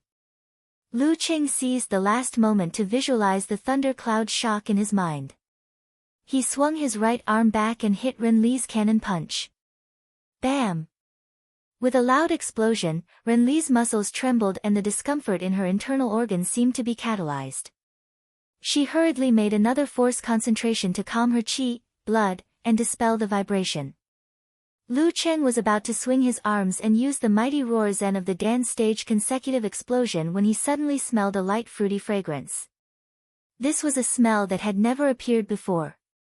The stuffiness in his chest, shortness of breath, and weakness seemed to be affected by the fragrance of the fruit and started to stir again. It made his head hurt slightly, and he felt nauseous. His breathing was slightly tight. Could it be the strange kung fu developed by the Kongtong school that Ke mentioned? Killing gas. Biochemical martial arts. Renli didn't use it earlier because she wasn't at the inhuman stage and wasn't close to physical invulnerability. She wouldn't be able to produce any obvious effects. Even if she used it, it wouldn't affect me in any way. But when I was hit by the simplified physical invulnerability of the plague sect, there would be a catalyst in my body. This gas would then be able to work its magic and cause my symptoms to become more and more obvious. As these thoughts flashed through his mind, he immediately redirected his qi and blood to neutralize the effect with force concentration. Then, he held his breath, turned right, and swung his left arm at Renli as if he was holding a sledgehammer. The force in Renli's dantian gushed out, and her arms swelled. Her left fist slanted upwards and blocked another thunder roar zen. Bam! Her body jumped slightly uncontrollably, and her qi and blood started to roll again. This time, it was stronger than before. The fruit fragrance within a 1-meter radius became more obvious as their fists collided. The speed at which it condensed inward was faster than the speed at which it spread outward. Lu Cheng held his breath, did Dan concentration, and used Thunder Roar Zen. He wanted to completely trigger the internal explosion in Renli's body before his symptoms affected the fight. He had also learned some new moves of the Ice Sect, but at this moment, the most effective one was Thunder Roar Zen. A martial artist couldn't always give up what was near and seek what was far away just to catch his opponent off guard. Otherwise, he would make a big mistake. In a word, the most essential principle of a martial arts fight was to defeat the enemy with the most suitable move at the most appropriate time. Renli used force concentration again and again to neutralize and restrain the discomfort in her body. She also used the explosion to throw punches and use the hidden fragrance. She wanted to break down Lu Cheng's combat power and win the fight before the vibration in her body was completely detonated. This was the most effective way she could see at the moment.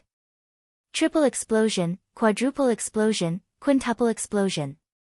Lu Cheng clenched his teeth and didn't breathe. He swung his arms and used thunder roars frequently. He was like a blacksmith who was swinging a sledgehammer to hit the sword in front of him with bulging muscles. Once, twice, thrice, 4 times. He opened his eyes angrily. He endured the constriction of his pupils, the tightness in his chest, and the gradual weakness in his body, and punched out again and again. Bam, bam, bam. Renli didn't retreat half a step. She also used force concentration to suppress her churning qi and blood and trembling internal organs. Her fine blood vessels were broken one by one. Her white skin showed a faint red color, and her eyes were bloodshot. The taste of rust in her throat and the blood in her gums complemented each other. No. Lu Cheng should have reached his limit. He should have been short of breath and weak.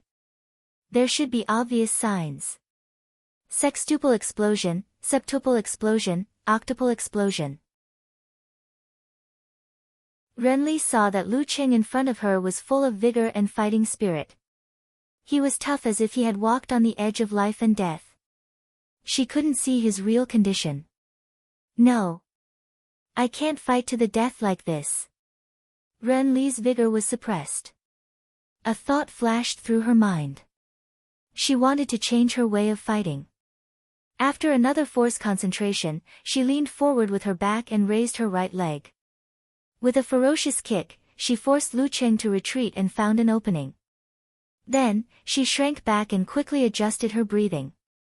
Using the Dan concentration, she tried her best to calm the discomfort in her body.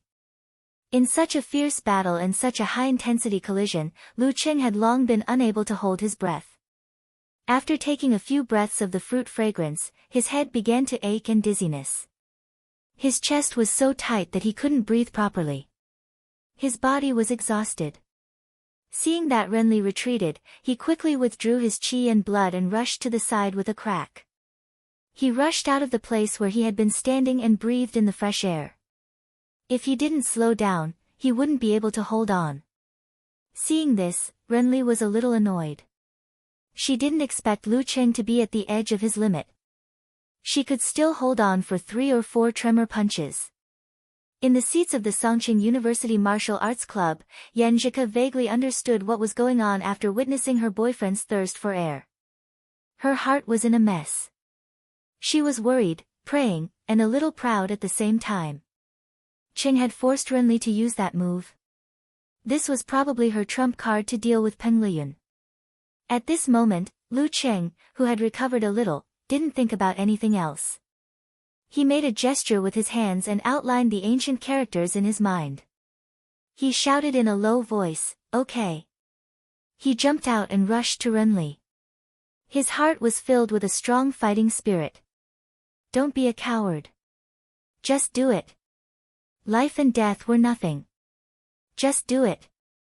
Lu Cheng gathered his qi and blood and immediately spurted out the residual fragrance. He pulled back his arm and moved forward, fiercely striking with tremors and again. Renly's vigor was taken away, and her negative emotions affected her state. She couldn't avoid Lu Cheng's approach. She had to use force concentration to stimulate hidden fragrance again. Bam! Renly's muscles were trembling, and her eyes were redder. She couldn't hold back the rolling qi and blood in her throat. Lu Cheng held his breath and stopped breathing. He withdrew his qi and blood and swung his left arm. Bam! Bam! Bam! He punched Renly again and again, and the muffled sound reverberated outside. It was as if his punches were knocking on the hearts of Lu Chang, Chen Sansheng, Yan Shaoling, Mu Jinyan, and the others, as well as the hearts of everyone in the audience. Bam! Bam! Bam! Lu Cheng's vision was blurred. He shook his right arm, clenched his fist, and struck with tremors and again. Boom! Renly blocked with her arms.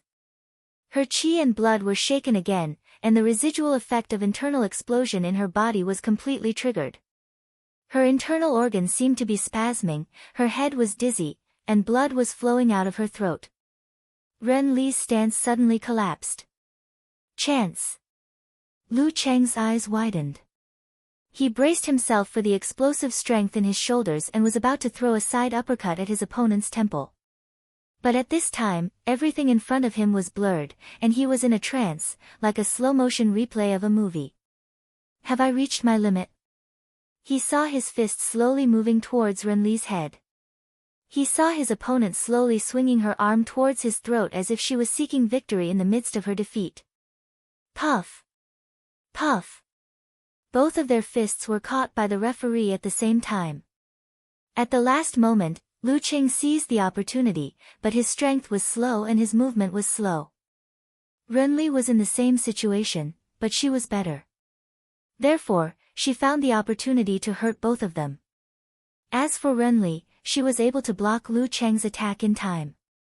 However, after blocking it, she had no strength to fight back and could only wait to be captured. She didn't know whether Lu Cheng still had any strength left, so it was natural for her to take the risk. As for Lu Cheng, if it weren't for his tenacious will and the momentum he had tempered through life and death situations, he wouldn't have been able to hold on until the end. How could he have any strength left? If this punch didn't hit, there would be nothing left. The referee waited for a while, raised his arm, and announced loudly, "The first round, a draw." This was the first draw in the National University Martial Arts competitions. When the referee shouted, he waved his arm, which made a crisp sound. A strong wind blew away the hidden fragrance lingering around Lu Cheng, making his mind clear. He no longer saw everything in slow motion, including himself. Lu Cheng wasn't upset about the result of this round. On the contrary, he was quite happy. In terms of actual combat strength, Renly was indeed 30% stronger than him. She was also more powerful than Peng Liyun in December last year. If he hadn't suppressed her with his momentum and the momentum of a life-and-death struggle, it would have been reasonable for him to lose. But now, with the experience of this match, I can summarize and improve again. Very good. I've made great progress compared to the last Heavenly Son of the Age battle. I won't lose face again. Lu Qing turned sideways and waved his fist at Yan Zhika, who was sitting in the seats of Songqing University Martial Arts Club. He waved his fist weakly but in high spirits. Yan Zhika exhaled, her eyes shining. Subconsciously, she gave a thumbs up to Lu Qing. The audience also exhaled and applauded. They were cheering for this classic battle between Lu Qing and Renli, and for the martial arts style they had shown. They deserved to be called the Heavenly Son of the Age.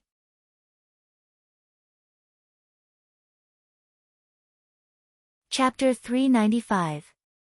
The waves of cheers grew louder and louder, exceeding the previous highest decibels. Lu Qing panted heavily to relieve the tightness in his chest and the shortness of his breath. He felt his muscles spasming slightly and was obviously lacking in strength. After more than 10 seconds, he managed to recover. His head was no longer in a daze and he could focus on force concentration. Lu Qing's muscles swelled and his chest wriggled. He opened his throat and spat out a mouthful of unpleasant breath. Then he felt alive again. Even so, he was still weak and short of breath, which required the vigorous metabolism of a strong body to slowly relieve. It was not something that could be done in a short time. Sure enough, I don't have the strength to fight anymore. The last 2 or 3 moves were really squeezed out by my willpower. Lu Qing's eyes became serious again. He saluted Renli and said, "Thank you for letting me win." Renli had also made a forced concentration with great difficulty and calmed down a little. She returned the salute and was about to speak when she suddenly covered her mouth with her hand and spat out a mouthful of bright red blood. She also felt that a few of her teeth were loosening under the vibration and were about to fall off.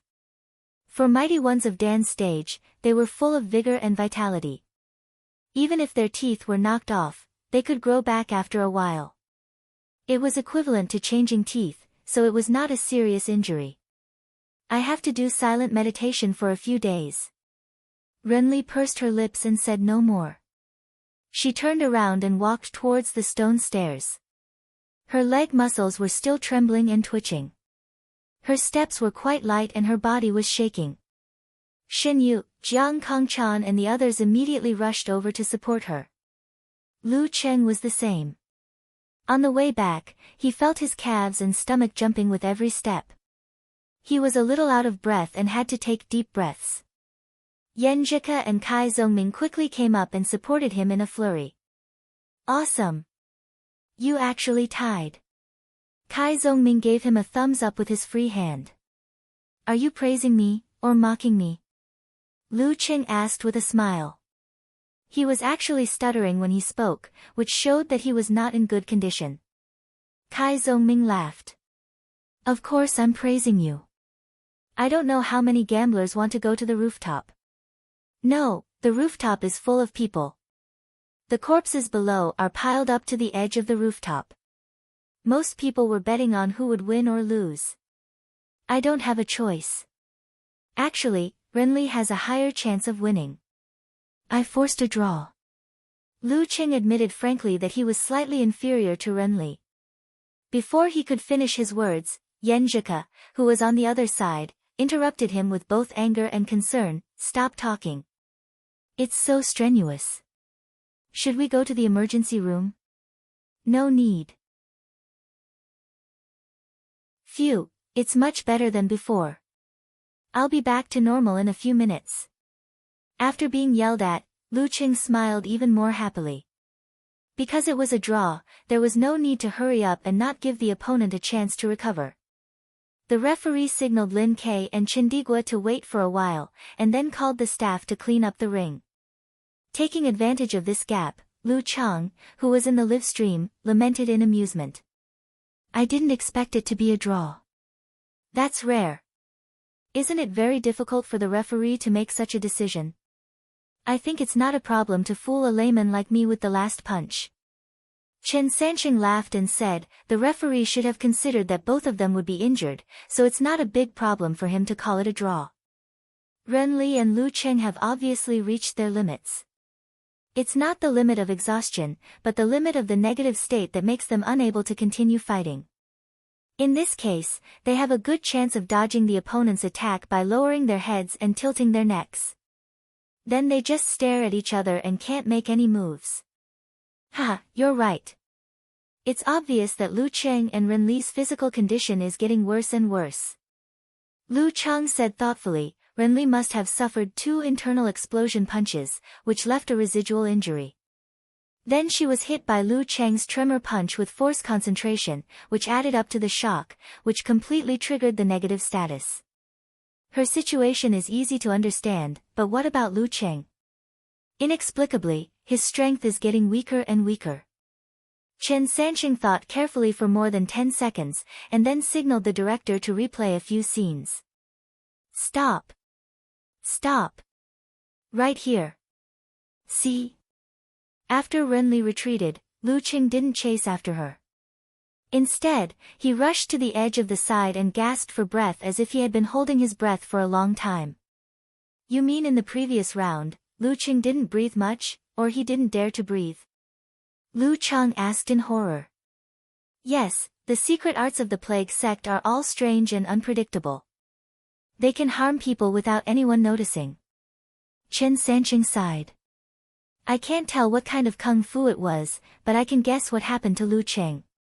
He must have been hit by the simplified physical invulnerability of the plague sect when he fought with Ren Li for the second time, which left some residual effects in his body. Ren Li definitely wouldn't let go of this chance. She must have kept using the unique skills of the plague sect to strengthen the effect. The unique skills of the plague sect seem to work through the respiratory system. How strange. Lu Chang echoed in surprise. If so, why didn't Lu Cheng use guerrilla fighting to avoid the area where the smell settled? This is a martial arts competition. It's a fight between 2 people. He can't do whatever he wants. Chen Sanqing shook his head and smiled. Didn't you see?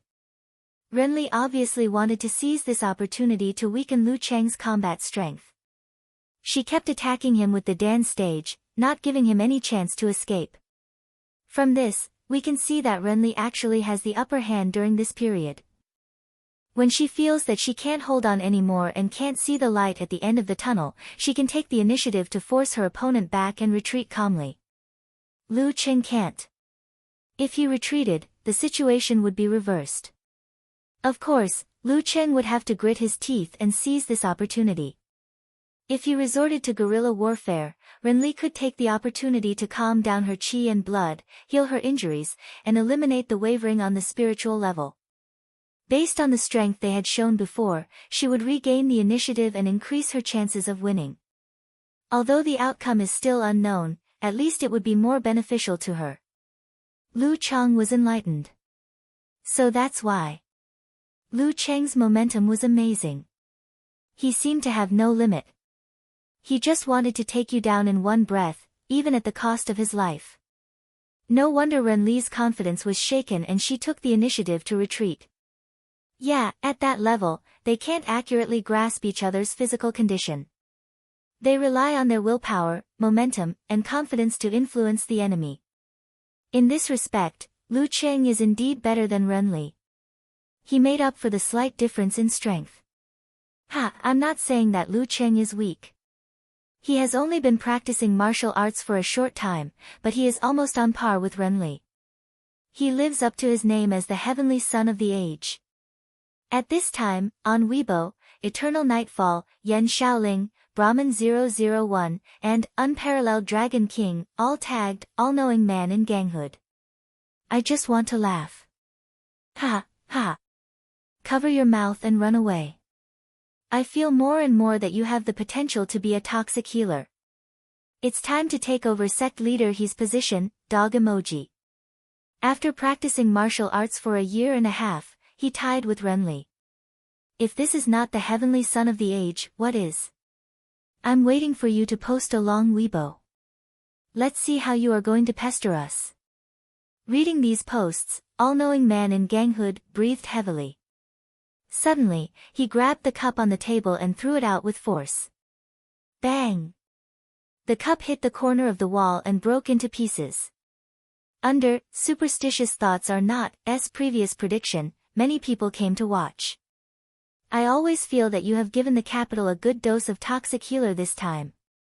Without Lu Cheng's rebounding of the curse, you have indeed made full use of your strength. I have high hopes for you. Don't say that. Sect leader, he predicted that Songqing University's substitutes were weak and would lose as a whole. Isn't it not time for it to come true? After that, I went to add 100 yuan to Songqing University's win. In the seats of Songqing University Martial Arts Club, Geyser glanced at Lu Cheng and clicked his tongue. Not bad. You can fight to this extent. Let's see how that old devil Qi Ling praises her disciple in front of me. Old devil.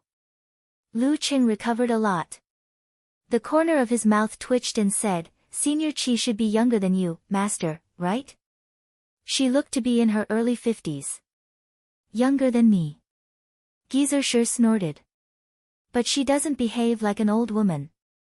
She even calls herself Sister Qi in front of the younger generation. Isn't it normal for women to behave like this? Lu Cheng didn't quite understand his master. He went back to his seat and took a sip of the sedative and brain-invigorating fluid.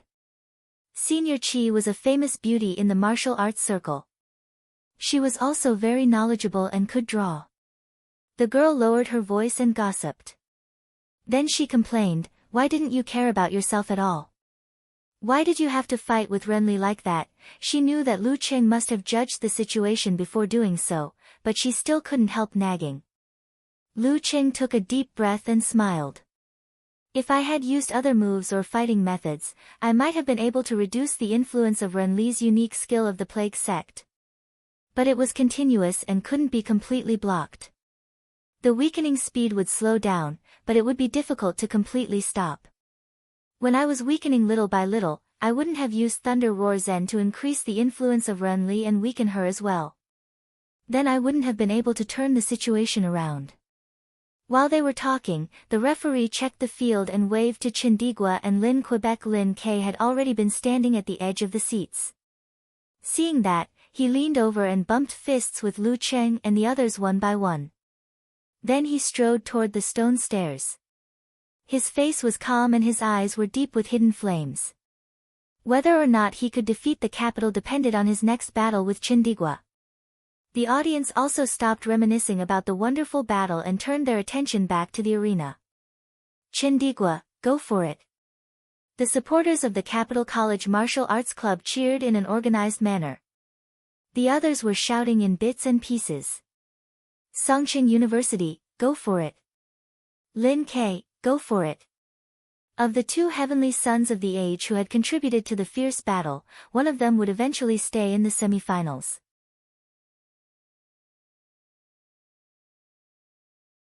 Chapter 396. The arena that had been cleaned was very clean.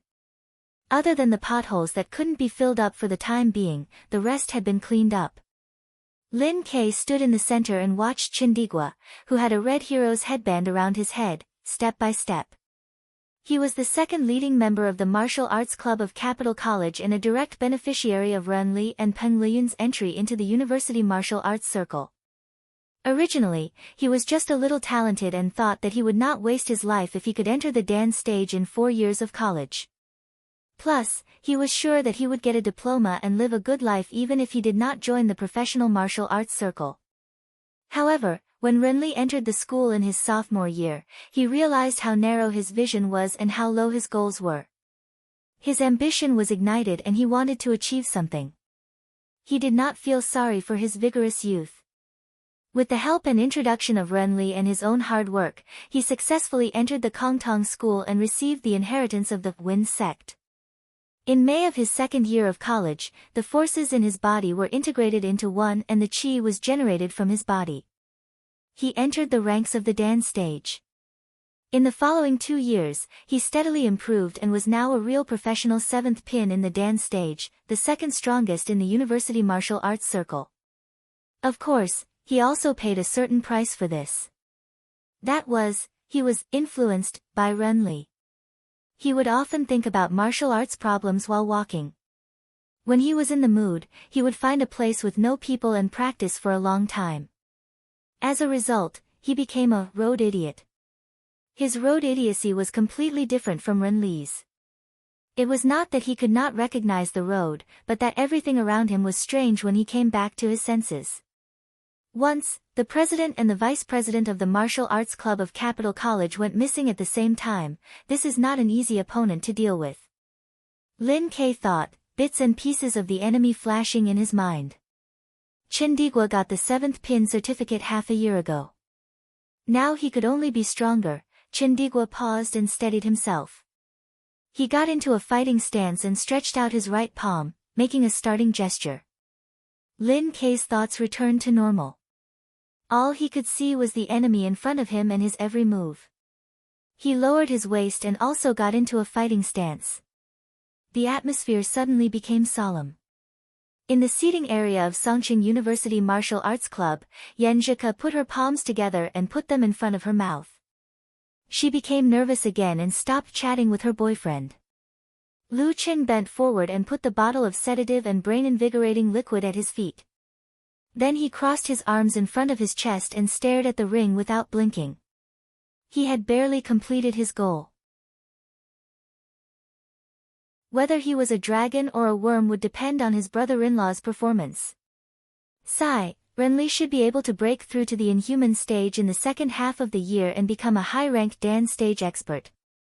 Peng Liyun will only be faster. Maybe he has already opened the door and is just waiting for a long time to pass.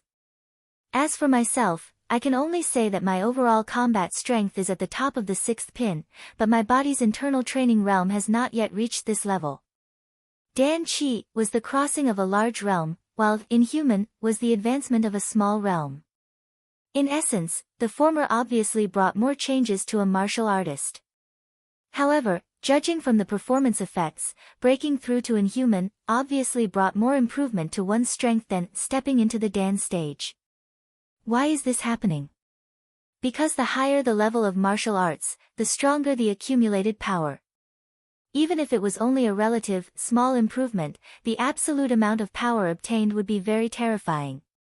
Just as everyone was holding their breath again, the referee raised his right hand and waved it down directly and forcefully. Start. Lin Ke's body suddenly stopped shaking.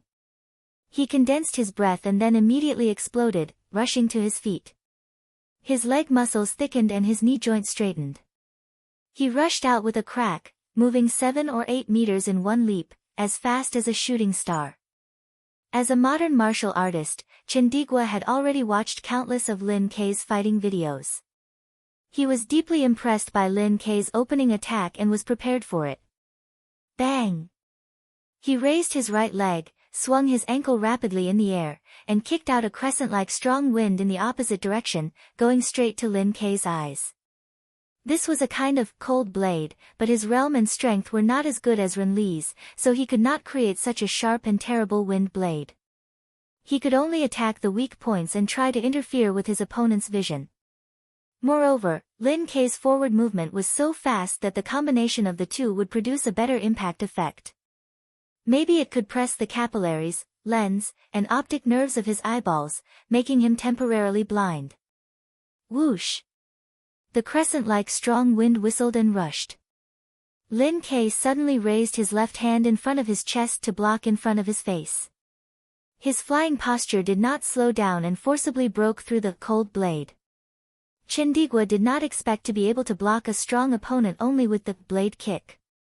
After his right leg kicked out the strong wind, he quickly returned to his original point, cooperating with the contraction of his qi and blood, strength, and spirit. Boom! His Dan Qi erupted like a volcano. He took a step forward and took the initiative to meet the attack. His left arm was extremely heavy, as if it was supported by thousands of pounds. At the same time, Lin Ke suddenly stopped.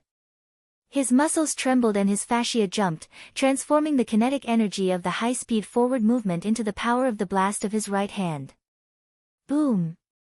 Lin Ke's fist was like a bomb from the barrel of a cannon, hitting the front and exploding the airflow, rolling out shockwaves that were enough to cause internal injuries to ordinary people.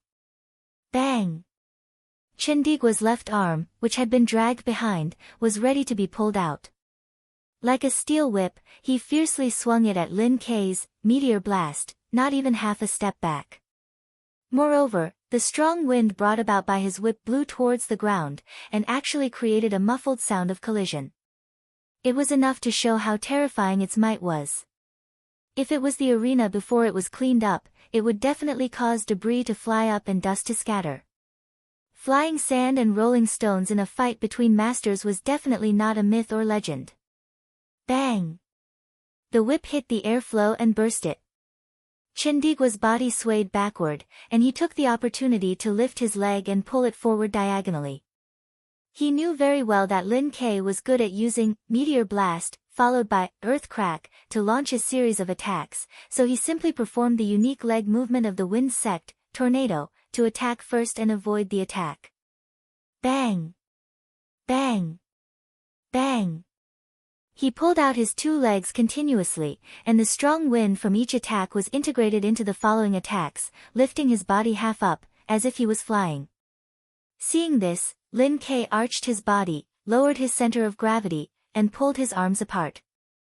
Relying on the stretching and retracting of his fascia and the shaking of his joints, he madly threw out many punches, as if he had grown many arms. The 113th move of the fighting sect, 8 Arms Divine Fist. Bang! Bang!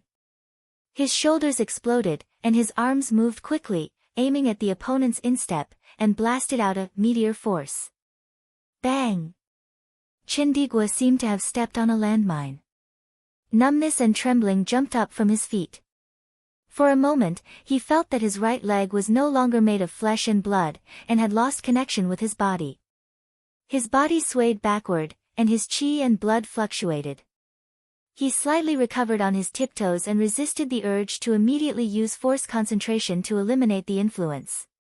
Instead, he visualized the whistling wind that filled the sky, and used it to control his muscles, fascia, and internal organs. Through their changes and cooperation, he created waves of special waves that filled his whole body. The storm force of the wind sect. He was very clear that if his chi and blood flowed back, Lin Ke would seize the opportunity to perform the ground cracking and completely lose his balance. Then he would be caught by the follow-up death sentence. Therefore, he had to find another way to deal with it. Bang! Chindigwa's body seemed to be filled with chi and became light and weightless. While Lin Ke gathered and released his chi and blood, he stamped his right foot down and plowed with force. Bang! The arena shook violently, as if a volcano had come to life inside. The ground under Chindigwa's feet cracked, spewing out waves of chi and gravel. However, he was like a kite, swinging backward with the rapid shaking and upward surge. Lin Ke's eyes were still indifferent. Seeing this, he raised his arm, made a gesture, and shouted quickly in a low voice, "Okay." His body moved like lightning, and in a flash, he was in front of Chindigwa. Chindigwa swayed and then used force concentration to stabilize his chi and blood flowed back. While eliminating the influence of the meteor force, he swung his arm and launched a counterattack, making Lin Ke look like he was actively approaching his fist. However, Lin Ke came too fast, and he had not finished swinging his arm yet. At this moment, Lin Ke stopped abruptly. Under the circulation of yin and yang, his muscles trembled, turning the forward momentum into a swing of the center of gravity, which involved the drive of the fascia. Bam! Lin Ke moved his body sideways, so that Chindigwa's fierce punch brushed his body and hit the air. Then he stretched his body, swung his left arm, and hit the enemy's head with a roar like a tiger. Not bad. Lu Qing nodded slightly. Since the beginning of the battle, Lu Qing seemed to be very anxious and fierce, but in fact, he was not as reckless as he looked.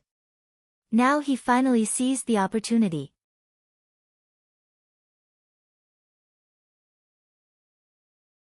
Chapter 397. Chindigua knew he was in trouble when he missed his target. He immediately leaned back and lifted his right arm up like a seesaw, narrowly blocking Lin Kei's left fist. Bang! His hastily parried arm was hit and bounced off. Lin Kei used the combination of the 24 blizzard strikes and the yin-yang twist to swing his left arm and step out diagonally with his right foot. At the same time, he straightened his body and sent out his right fist towards his opponent's chest and abdomen without leaving any gap. Before Chindigua entered the Kongtong school, he had already made a name for himself as one of the top professional ninth pin fighters. What he practiced was the Tai Chi hammering method, which was passed down in his family. At this critical moment, he straightened his back with the help of the momentum of his right arm and threw his left fist in front of him. Bang! With a muffled thud, he hastily blocked and retreated before he could stabilize himself. However, once Lin Kei's mega avalanche was launched, it would not be so simple. He retracted his fist and tightened his leg. With a spring of his knee, he launched a low kick with the tip of his foot. It was smooth and ferocious, not giving his opponent a chance to use force concentration. It seemed that he wanted to use this body-refining kung fu to directly kill his opponent. Amidst the continuous explosions, Chindigua barely managed to fend off the storm-like attacks, and gradually began to feel suffocated. He knew he couldn't go on like this. If Lin Kei kept winning, it wouldn't take much energy for him to defeat him. Bang! Chindigua hurriedly raised his left arm and blocked Lin Kei's blast punch with iron chain crossing the river. While his body was swaying, he suddenly shook his right wrist at a high speed. With the infusion of storm force, he shook out a crescent-shaped strong wind and directly attacked his opponent's eyes. Wrist sword, the exclusive move of the Chens. Chindigua was just an ordinary disciple in the Kongtong school.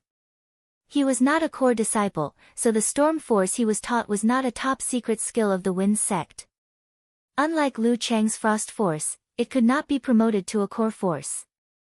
Driven by it, the power of Cold Blade was not as good as Renli's when she was at the same level. Chindigua accepted the fact, but he didn't want to accept the result. He thought hard every day and practiced from time to time. Under Renli's guidance and the reference of many materials, he modified the skills of Cold Blade to suit himself better and created the wrist sword. In terms of effect, it didn't improve, but it was faster and more subtle. It had become one of Chindigua's trump cards. Its biggest use was to break combos and disrupt the rhythm. Of course, he had the time to think about these things because his strength improved slowly. Unlike Liu Cheng and Lin Kei who improved rapidly, he had too many things to learn and master. He didn't have the time to think about these things. Woo! As soon as the wrist sword was drawn, Lin Kei felt a sharp pain in his eyes as he sensed danger approaching.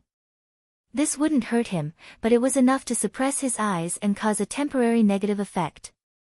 It was like being slapped in the eyes by a child. He was in an attacking position and had no time to parry. He immediately lowered his center of gravity and buried his head. I just want you to slow down. Chindigua swung the wrist sword and withdrew his chi and blood without hesitation. Taking advantage of the pause of the mega avalanche, he exploded his Dantian force, swelled his left arm, and fiercely punched out. He changed from defense to offense and launched a counterattack. Lin Kei was also a seasoned fighter. He knew that if he hastily dodged the wrist sword, he would be attacked continuously. He lowered his center of gravity and withdrew his chi and blood as well as his force. Now that the meteor was falling to the ground and the volcano was erupting, he threw out a punch and collided with Chindigua's attack head-on. Bam! Their fists bulged with small muscles and bulged with blue and black veins. They seemed to be stuck together in the air and were frozen in place. After a moment, a strong wind blew, blowing away the debris they stepped on. In the spreading airwaves, they both staggered backward and bounced their arms back. At this moment, Chindigua made another Dan concentration and kicked out his right leg with the ferocious momentum of double explosion. He had thought it through. Since he had found an opportunity with the wrist sword, he had to make a series of explosions and force Lin Ke to do the same. In this way, even if he lost to Lin Ke in the end, he would almost exhaust Lin Ke's physical strength, which would give Xiao Chan, who would be the last to fight, a good victory. From the previous matches, it could be seen that Lin Ke improved very fast. In his peak state, he could probably make 7 or 8 explosions. With the top inheritance of the fighting sect, it was absolutely right to say that he was a strong 7th pin fighter. However, Chindigua was not weak either. Although the force he had been taught was not the best and the moves of the Wind sect were not many, he could also make 7 or 8 explosions as a senior 7th pin fighter. At close range, he was facing consecutive explosions from an opponent of the same level. With these two conditions added together, Lin Ke naturally couldn't take it lightly. He could only follow suit and retract his chi and force to deal with the rebound from the collision just now. He quickly pulled back his leg and blocked the enemy's kick with a bang, setting off a violent wind. Bam! Bam! Without any hesitation, Chindigua made triple explosion, quadruple explosion, elbow strike, and knee strike. Without any pause, he continued to attack. Bam! Bam! Lin Ke firmly resisted and integrated 24 blizzard strikes and yin-yang twist into the consecutive explosions of the Dan stage. Every move he made was more and more powerful. Chindigua knew that Lin Ke was good at leveraging his opponent's strength, but he didn't expect that Lin Ke could do it so well. After the quadruple explosion, Chindigua was horrified to find that he couldn't suppress his opponent anymore. Bam! Lin Ke gathered all his senses into his lower abdomen. Using the force of the explosion, he stretched his body and punched out with his fist like he was holding a giant hammer. Chindigua gritted his teeth and withdrew his chi and blood. He made 5 explosions in a row and moved his left arm upward. He had to do so, or he would be beaten to a pulp immediately. The situation he had worked so hard to avoid had become a trap to restrain himself. Bam! Bam! Bam! Bam! Chindigua felt that his opponent's strength was so great that he could not resist it anymore. He could not help but retreat quickly. Lin Ke's eyes were deep. He did not hesitate to withdraw his chi and strength, which immediately burst out and thickened his legs. He stamped his right foot at the right time and plowed the ground. He used the unique skill of the fighting sect, ground cracking, before his opponent could use storm force. 6 consecutive explosions.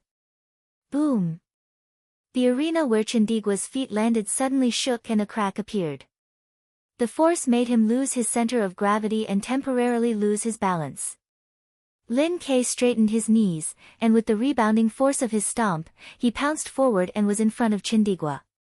He hurriedly stretched out his right palm, opened his fingers, and tried to grab Chindigua's shoulder to complete the death sentence combo.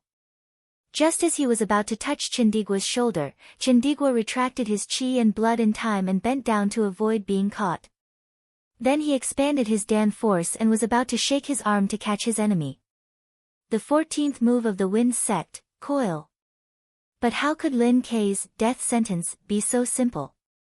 Failing to catch Chindigua, Lin Ke immediately stepped forward and squatted down, bending his arm so that his elbow directly blocked Chindigwa's counterattack arm.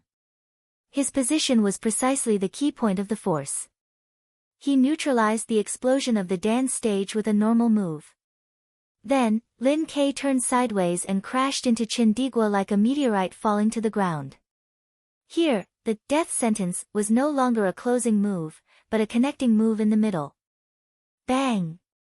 Chindigua barely blocked it with his arms and continued to retreat. Lin Ke slid forward and reached out his right arm again. It was the death sentence again.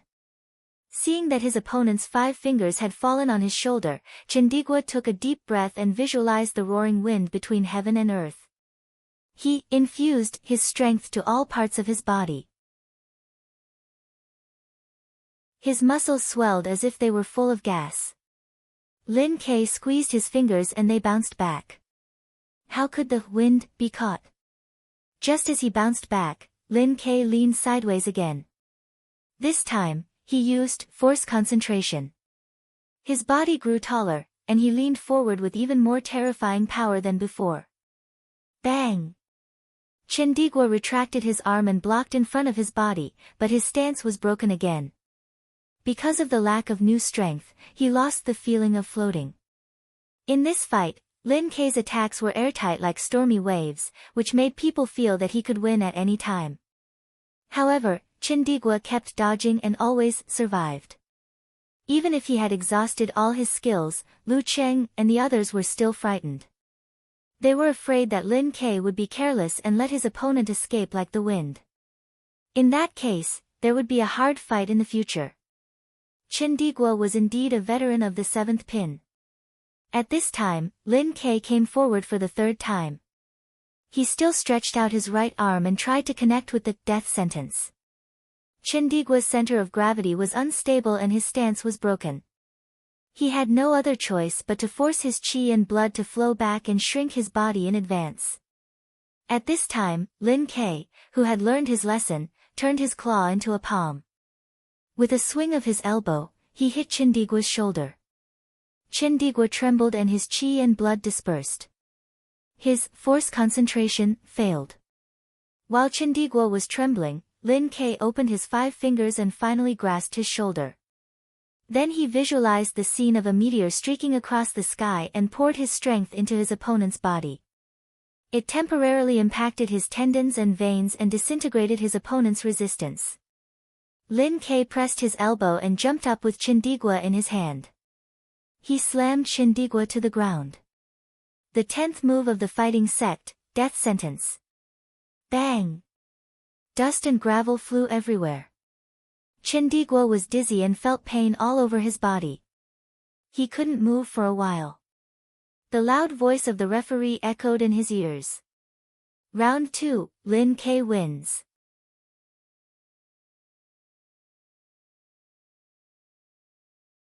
Chapter 398. Beautiful.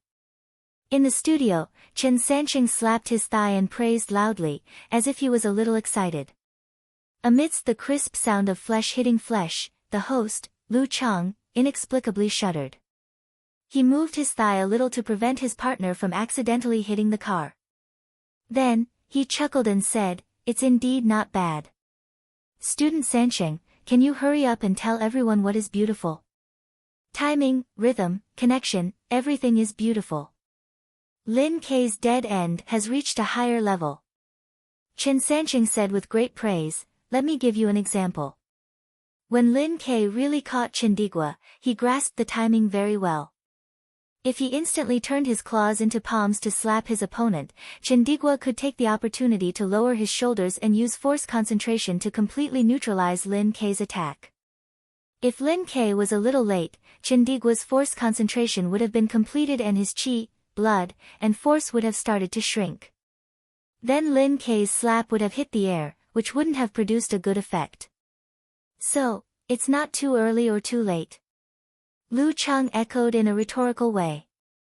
Chen Sanqing nodded and said, "Yes, this is the essence of the death tribulation. Once you are trapped in the tribulation, you will always be interrupted by Lin Ke's well-connected and well-timed combo attacks. You will never be able to break free and will only be able to cope with them. You can see this from the fact that the 10th move of the fighting sect is not the simplified physical invulnerability, but the death tribulation." "Good, good." Lu Cheng praised twice and then asked, "Sanqing, how much strength do you think Lin Ke has left? Can he defeat Jiang Kongchan, who is the last fighter in the capital?" "It's hard to say." Chen Sanqing shook his head and smiled. "It's not that I don't dare to judge or predict. Anyway, since I've been a guest commentator, I'm used to it. It's just that I really can't make a prediction, because neither Lin Ke nor Jiang Kongchan has shown their full strength in the past 2 months." "That's right. Lin Ke won the previous few matches with ease, and Jiang Kongchan didn't fight much." Lu Cheng nodded slightly. "But now Lin Ke seems to have consumed a lot of energy." The director switched the screen to the scene and showed Lin Ke in the arena. He was sweating profusely and his hair was half wet. He was panting and adjusting his qi circulation. Jiang Kongchan is no match for Jiang Kongchan. Yes, Chandigua is not easy to deal with. He is the second most powerful of all the second generals. Lin Ke is lucky that he still has 30% or 40% of his strength left. Jiang Kongchan entered the Dan stage at the end of the year and was a disciple of the Kongtong school. She got the inheritance of the Wind sect. Although it is not the core content of the Wind sect, it is enough for her to enter the stage of rapid progress. Now that more than 2 months have passed, it is hard to say how powerful she is. Well, the fact that the capital chose her instead of Jiang Jingfeng shows that she is at least a little stronger than ordinary professional 8th pin fighters, Qin Sanqing said quickly. After breaking through to a higher realm, almost all martial artists would experience a period of rapid progress due to the difference in their cultivation levels and cultivation methods. Lu Qing, Lin Ke, Ren Li, and Peng Liyun were all like this. Qin Sanqing believed that Jiang Kongchan would be no exception, but at most she would not experience such a great improvement. So, Jiang Kongchan has a good chance of winning. Songqing University is in danger. Lu Chang said thoughtfully. Before he finished his words, he suddenly laughed. It's funny now that you mention it. The capital is the backyard of the Kongtong school. Why are they all disciples of the Kongtong school? Not all of them. Jiang Jingfeng is not. Qin Sanqing said with a smile, with Ren Li here, once there are talented young warriors, no school can compete with the Kongtong school. The pavilion closest to the water enjoys the moonlight first. But Shanbei is not like that. Lu Chang subconsciously retorted. That's because Fang Zhirong had inherited the Wind sect before he entered the school. Su Wanyan's martial arts strength has been stagnant, except for the improvement of his supernatural ability. How could he be chosen by the Shangqing sect? Even so, he is now an outsider of the Shangqing sect. The martial arts club of each school is different. The members are different. We can't generalize. As soon as Qin Sanqing finished his words, the director switched the screen back to the scene.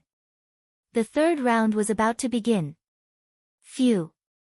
When Lin Ke finally caught Chandigua and threw him to the ground, Lu Cheng was secretly relieved. He felt ashamed that he had doubted his brother-in-law's impromptu performance. But then again, the death sentence is really interesting. Phew. Yenjika didn't hide her reaction. She patted her chest and heaved a long sigh of relief. Joy flashed in her eyes, but soon she became worried. She lowered her voice and asked, Cheng, how much strength do you think my brother has left? Lu Cheng looked at Lin Ke in the arena and put his head close to his girlfriend's ear. Didn't I fight with your brother before the national championship? His limit is 7 consecutive explosions. Lu Cheng's breath was a little short because of the influence of the hidden fragrance in his body. But with his strong body and vigorous metabolism, he had completely recovered and didn't need to receive treatment. My brother just did a sextuple explosion and a few scattered bursts. He also used force and combos. Yenjika rolled her eyes and counted with her fingers. Can he still do 2 or 3 force concentrations? The difficulty of the Dan stage consecutive explosion was gradually stacked. Lin Ke, who could perform 7 consecutive explosions, could perform 2 5 consecutive explosions. However, once he performed 6 consecutive explosions, he would definitely not be able to perform 4 consecutive explosions. It could only be said that he was more than capable of performing 3 consecutive explosions. Taking into account the other consumption during such a long and fierce battle, the result could be imagined. Lu Qing thought for a while and comforted him. Previously, it was just an exchange of pointers. We didn't fight to the death. Your brother should still have some potential. Moreover, it's been more than half a month. It's not like your brother hasn't been practicing martial arts or participating in the challenge tournament. He should have made some progress. I'm guessing that it won't be a problem for him to do another double explosion and 1 or 2 scattered force concentrations. In this aspect, he's about the same as those who have just entered the Dan stage. this is a situation where he doesn't use his force. And one is tired and in bad condition, while the other is just in the arena. He's in his prime in all aspects. Yenjika puffed up her cheeks with worry and nervousness in her eyes. Lu Qing chuckled and grabbed the girl's hand. In a real battle, there are too many factors to win. You have to trust your brother. He has a good chance of winning. Even if he loses in the end, he'll definitely exhaust Jiang Kongchan. While speaking, Lu Qing also felt a little uneasy. Jiang Kongchan's specific level was still unknown. He only knew that she had entered the dance stage after the Spring Festival, and her previous few fights were quite normal, not revealing her true strength. Yenjika was about to say something, but suddenly she pursed her lips because she saw Jiang Kongchan enter the arena. The third round was about to begin. Boo hoo hoo, I'm so nervous, so nervous. In Lu Chang's fan forum, Brahman was shivering. What are you afraid of? At worst, you'll lose. It's good enough that you're in the top 4. Unparalleled Dragon King deliberately made a joke and replied with a "be strong" emoji. Eternal Nightfall, Yan Shaoling appeared and said, go away. I don't have such an elder. Boo hoo hoo, I don't want to see Lu Chang's efforts in vain. All the good names are taken by dogs, and others surfaced and expressed a sigh. Then they sank and turned their eyes to the broadcast screen. The third round was about to begin. In the seats of Capital Academy, when Chindigua was grabbed and slammed to the ground, the cute Jiang Kongchan didn't immediately stand up. She still put her hands together and stared at the arena attentively. It seemed that she still had some hope that senior brother Chin could be saved. When the referee announced the result, she sighed and left her seat. At this time, Renli, who had recovered from the concussion internal injury, waved her fist and shouted like a cheerleader, Little Chan, come on. Kong Chan, don't be nervous. Do your best. You can win. The calm Shin Yu encouraged her. Jiang Kongchan covered her mouth and laughed. Senior brother Shen, I'm not nervous. I've been tortured by senior sisters one situation after another every day. No, I've been trained to be calm even if Mount Tai collapses in front of me. I won't be happy if you say that. Renli muttered. She was very concerned about the result, but she didn't show it. Instead, she cooperated with Jiang Kongchan by joking. While talking, Jiang Kongchan took a deep breath and strode to the stone steps. On the way, she met Chindigua, who was in pain and dizzy from the fall. Chindigua punched her with his fist and reminded her in a low voice, don't be scared. Lin Ke may not be able to defeat you in a head-on fight now. The last few rounds gave him a general idea of Lin Ke's current state. Okay. Jiang Kongchan nodded hard, put away all kinds of thoughts, and quickly approached the arena. When she stood in front of Lin Ke, she had already made up her mind. She couldn't be scared, nor could she underestimate him.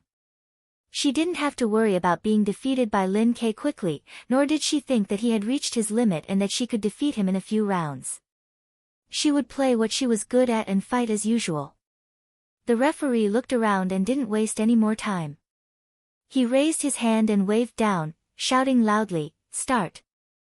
The third round officially began. In the cheers of the audience, Lin Ke moved. He pounced like a cheetah, swept across the distance of 7 or 8 meters, and attacked his opponent first. Seeing this, Jiang Kongchan was relieved and in awe. She was relieved because Lin Ke had consumed a lot of energy and didn't want to attack with the explosion of the dance stage and the sound of the attainment formula at the beginning. She was in awe because his opponent was very aggressive and didn't show any weakness. Jiang Kongchan took a step forward. Her body movements were as light as the wind, and after a clever turn, she avoided the front and flashed to the side of her opponent. Lin Ke suddenly stopped and turned the kinetic energy into impact force in the trembling muscles and fascia of his body. He swung his arm to the right, which echoed with a muffled sound like thunder. Just as he was about to make a move, Jiang Kongchan used her absolute reaction. She drifted backward lightly, touched the ground with her tiptoes, and immediately bounced forward. Her arm rushed up and her fist shot out like lightning. Whoosh! Jiang Kongchan blocked Lin Kei's counterpunch with a punch. With a sharp sound of friction, Jiang Kongchan blocked Lin Kei's counterpunch. Bang! Both of their bodies swayed at the same time, and Jiang Kongchan showed a look of joy.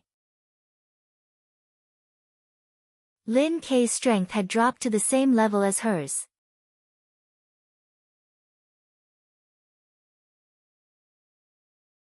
Chapter 399. Although the strength of the two sides was still at the same level, one of them was exhausted after a long battle and was deteriorating faster and faster, while the other had just entered the arena and was in peak physical condition, which could be maintained for a while. It was obvious who had the upper hand and who was in a difficult situation. With this thought in mind, Jiang Kongchan's courage was boosted. Her momentum soared in an instant, and she gained the upper hand in this subtle confrontation. Just as her right fist returned to its original position, a burst of energy burst out from her left shoulder. She thrust her arm, forearm, and wrist forward one after another and straightened up like a big spear. With a bang, her fist shot toward the enemy's side, aiming straight for his temple. Lin Kei's counterpunch was blocked, so he immediately pulled back his right foot and turned his body so that his face was facing Jiang Kongchan. Then he raised his left arm in front of his chest and hit his opponent's fist in a semi-defensive manner. At this moment, Jiang Kongchan stepped to the left and flashed to the enemy's side again. Then she forcibly changed the direction of her left fist and made it deviate from its original trajectory, but the target was still the same. At this moment, the strength of her fist had been exhausted. She suddenly drove her joints, stretched her fascia, and flicked her 5 fingers toward Lin Kei's temple with abrupt force. This was the dance stage version of Wuthering 8 movements, which combined the 8 movements and gave rise to many changes. The most prominent feature was called wind generated by footsteps. This wasn't to describe the swiftness and agility of the body movements of this martial art. Instead, it meant that the core of the fighting style was under the feet, in the footwork, so as to command the body. Then, the body would pull and change the direction of the fist and palm, making the attack unpredictable and rather restrain the absolute reaction. Even if a dance stage martial artist could detect the sudden change of target within a short distance, he wouldn't be able to make a good response in time. Although Jiang Kongchan had confirmed Lin Kei's exhaustion and boosted her confidence, she was never one to get carried away easily. She still remembered her opponent's true strength and knew that he still had the strength to launch 1, 2, or even 3 attacks. Therefore, she decided to use the dance stage version of the Wuthering 8 movements to fight. She planned to use the dangerous guerrilla warfare to gradually wear down her opponent and wear him down. This fighting style was called Thorns in Gentleness and Needles Hidden in Cotton. Pa! When Jiang Kongchan flicked her 5 fingers, Lin Kei felt a sharp pain in his temples and subconsciously tilted his head to the other side to avoid the attack. Then, he lifted his shoulder and swung his elbow, turning his right palm into a knife and poked his opponent's pulse with the tip. Jiang Kongchan immediately retracted her left arm, arched her body slightly, and stepped forward with her right foot, aiming at the enemy's ankle joint. At the same time, she hit her right fist at her waist and threw it out quietly like a chilly wind, aiming at her opponent's waist. Her attack was so smooth that it was like the continuous sound of wind in the wilderness. Moreover, her killing moves were hidden and deadly. Lin Kei took a deep breath, shifted his center of gravity to the left, and moved his body horizontally, just in time to avoid the girl's consecutive attacks. As soon as the tip of his foot touched the ground, he immediately exerted his strength and turned his body into a falling meteorite, fiercely crashing into his opponent. However, Jiang Kongchan had long since missed her target. She tapped her right foot on the ground and nimbly dodged to the side. She was still using the dance stage version of the Wuthering 8 movements. Not bad. In the live broadcast room, Chen Sancheng praised, "She really has the charm of the wind. She can make such an effect out of a wind-sect kung fu that is not very powerful. In the past 5 years, only Renli is stronger than her at the same level and stage." This was not referring to her strength, but to her mastery of the essence of martial arts. That's right. I still remember when Renly had just reached rank 8. When the weak challenged the strong, her figure was really like the wind, whistling continuously, and unpredictable. The host, Lu Chang, echoed. This was the way to fight the weak against the strong. In the previous battle, Renly had regarded him as an equal opponent, so she didn't use this method. Instead, she seized the initiative to seize the initiative and gain the upper hand. While the host and the guest commentator were talking, Jiang Kongchan and Lin Ke had already exchanged many moves, and the sound of clapping could be heard constantly. No, Lin Ke can't go on like this. Chen Sanqing smacked his lips. Whether he just wanted to show his weakness to lure Jiang Kongchan into making a mistake or not, he has to change his way of fighting now. If it goes on like this, Jiang Kongchan will only tire him out. The girl with the round face was indeed cautious and patient, and she didn't show any sign of fear. Before his voice had died away, Jiang Kongchan slid to the back of Lin Ke and shook her right arm, which turned into a big spear. She tore through the air and pointed it at the back of Lin Ke's head. However, Lin Ke didn't respond according to the normal way. He just lowered his head and stepped forward with his left foot.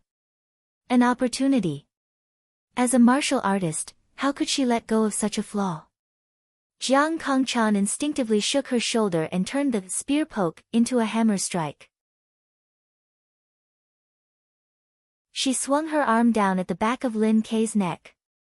Lin Ke's posture was so perfect that he couldn't hold it in any longer and had to give him a punch. At this moment, Lin Ke suddenly withdrew his qi, blood, strength, spirit, and other senses along with the movement of stepping forward. His whole body suddenly became empty. Following which, his dantian exploded and rushed to his neck.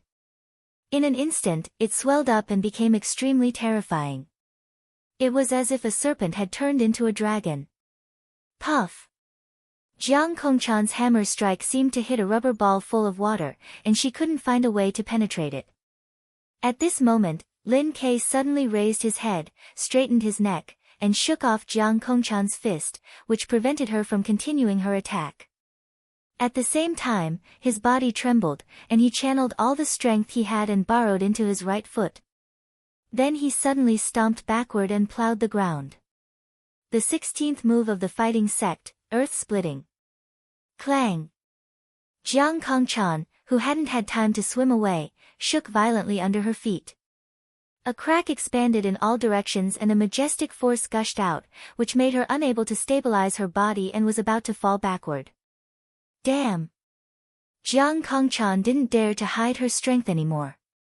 She immediately withdrew her qi and blood to maintain her center of gravity, and then she swelled her muscles and threw a blast punch forward, which made a roaring sound.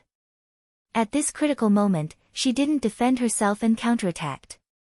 After Lin Ke's successful attack, he immediately took advantage of the rebound force under his feet, turned around fiercely, and swung his right arm. Bang! A muffled explosion echoed around. Although Lin Ke had borrowed strength, he still couldn't bear the power of Jiang Kongchan's Dan stage explosion. His body swayed backward, as if he was about to retreat. But at this time, his muscles and fascia trembled again, and he immediately withdrew his qi, blood, and spirit to connect the force concentration with the yin-yang twist technique. Boom! He took half a step forward, swung his arm quickly, and hit his opponent in the explosion of qi. Wait a little longer. Let's waste one more time of Lin Ke's Dan stage explosion. Thinking quickly, Jiang Kongchan had no other choice but to do the force concentration and drive her left fist with the double explosion. Bang! The sound of the collision was loud. Jiang Kongchan was slightly inferior to Lin Ke, who had borrowed strength, so she took a step back and bounced back a few meters. Of course, Lin Ke wouldn't let go of this opportunity. He raised his hands, visualized the ancient characters, and said in a low voice, "Okay." As his voice echoed, he rushed to Jiang Kongchan like a flash of lightning.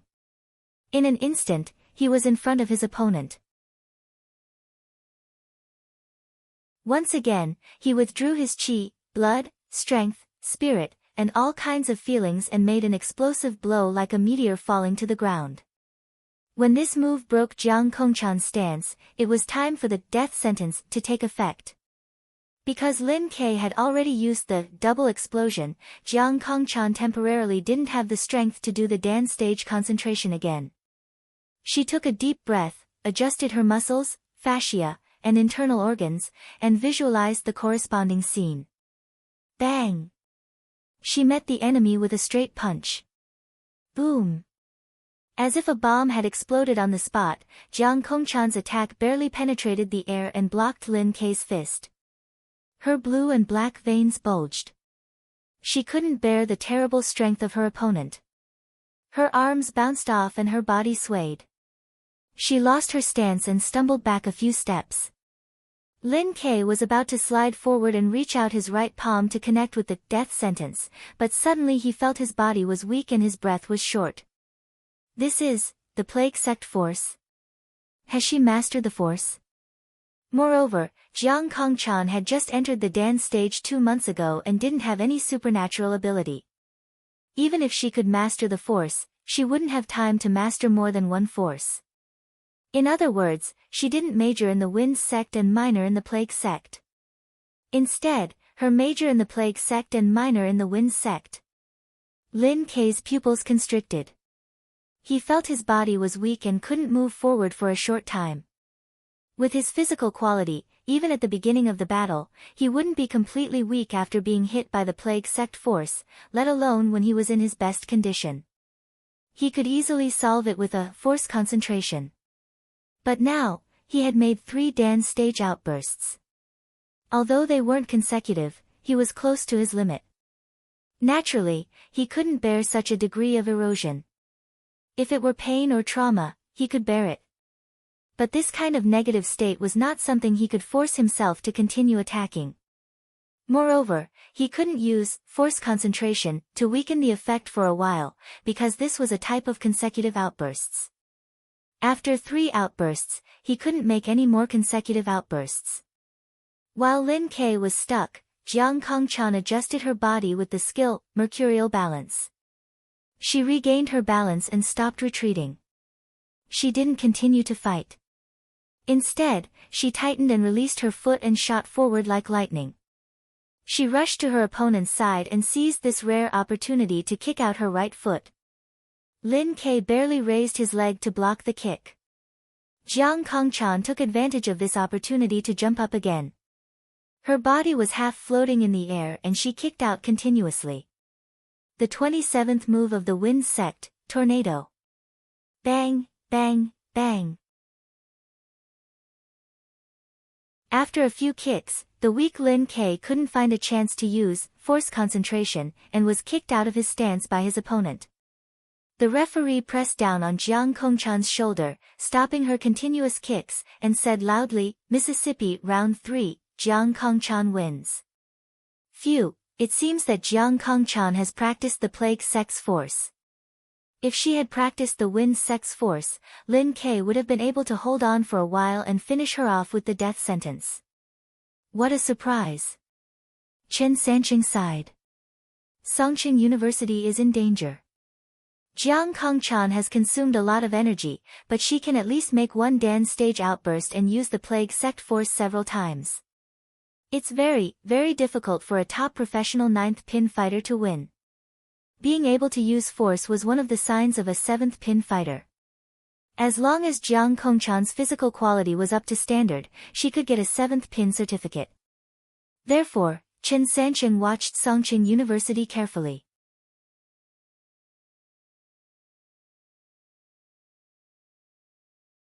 Chapter 400.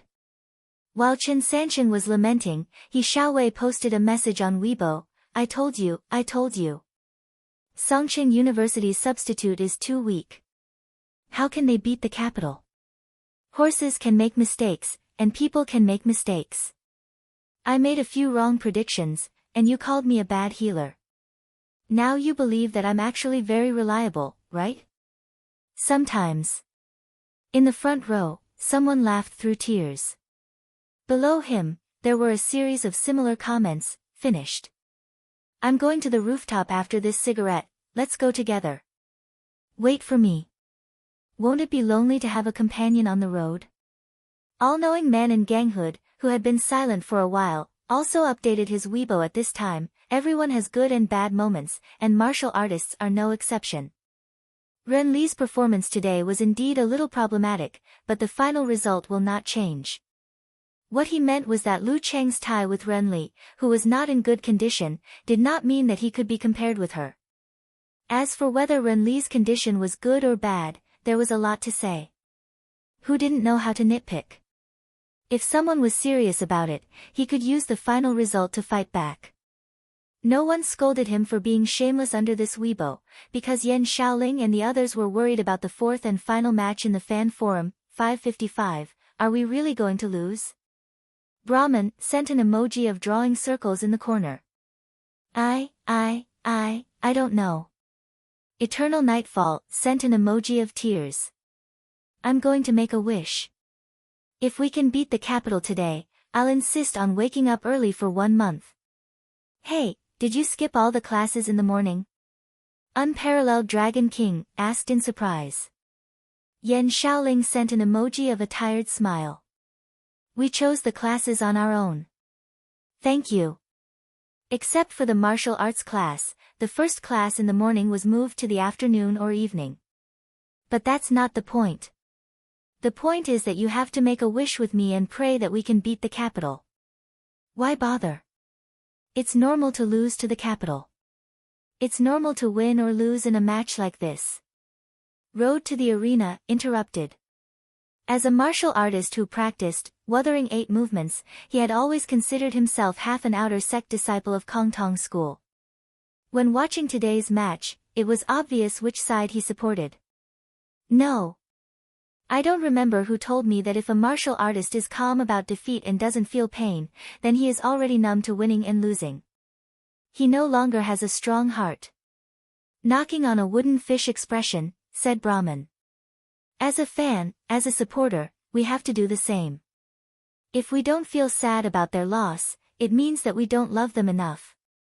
Clap, clap, clap, clap. Well said. Every time this happened, Yan Xiaoling was always at a loss for words. Hurry up and line up to make a wish. If Songqing University wins tonight, I'll run around the bathroom naked again. All the good names are taken by dogs, said. Bull Demon King said jokingly, if Songqing University wins tonight, I'll abstain from sex for a week. I'll quit barbecuing for half a month. Unparalleled Dragon King joined in the fun.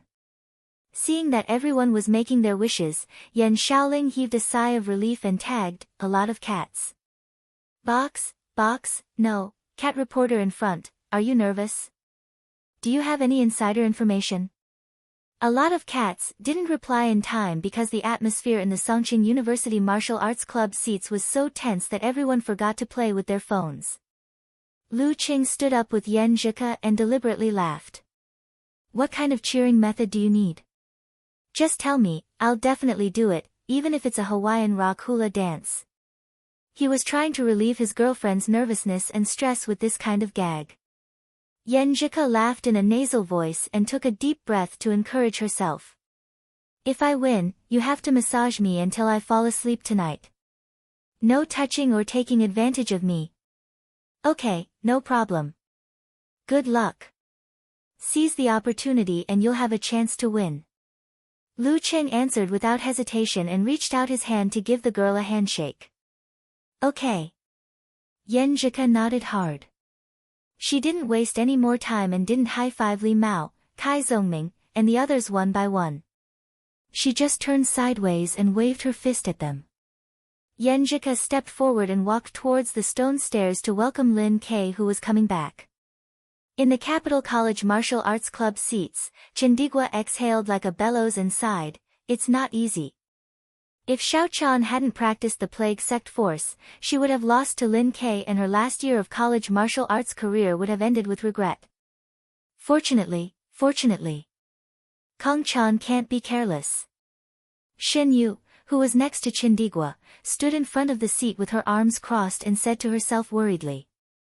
Xiao-chan is always cautious.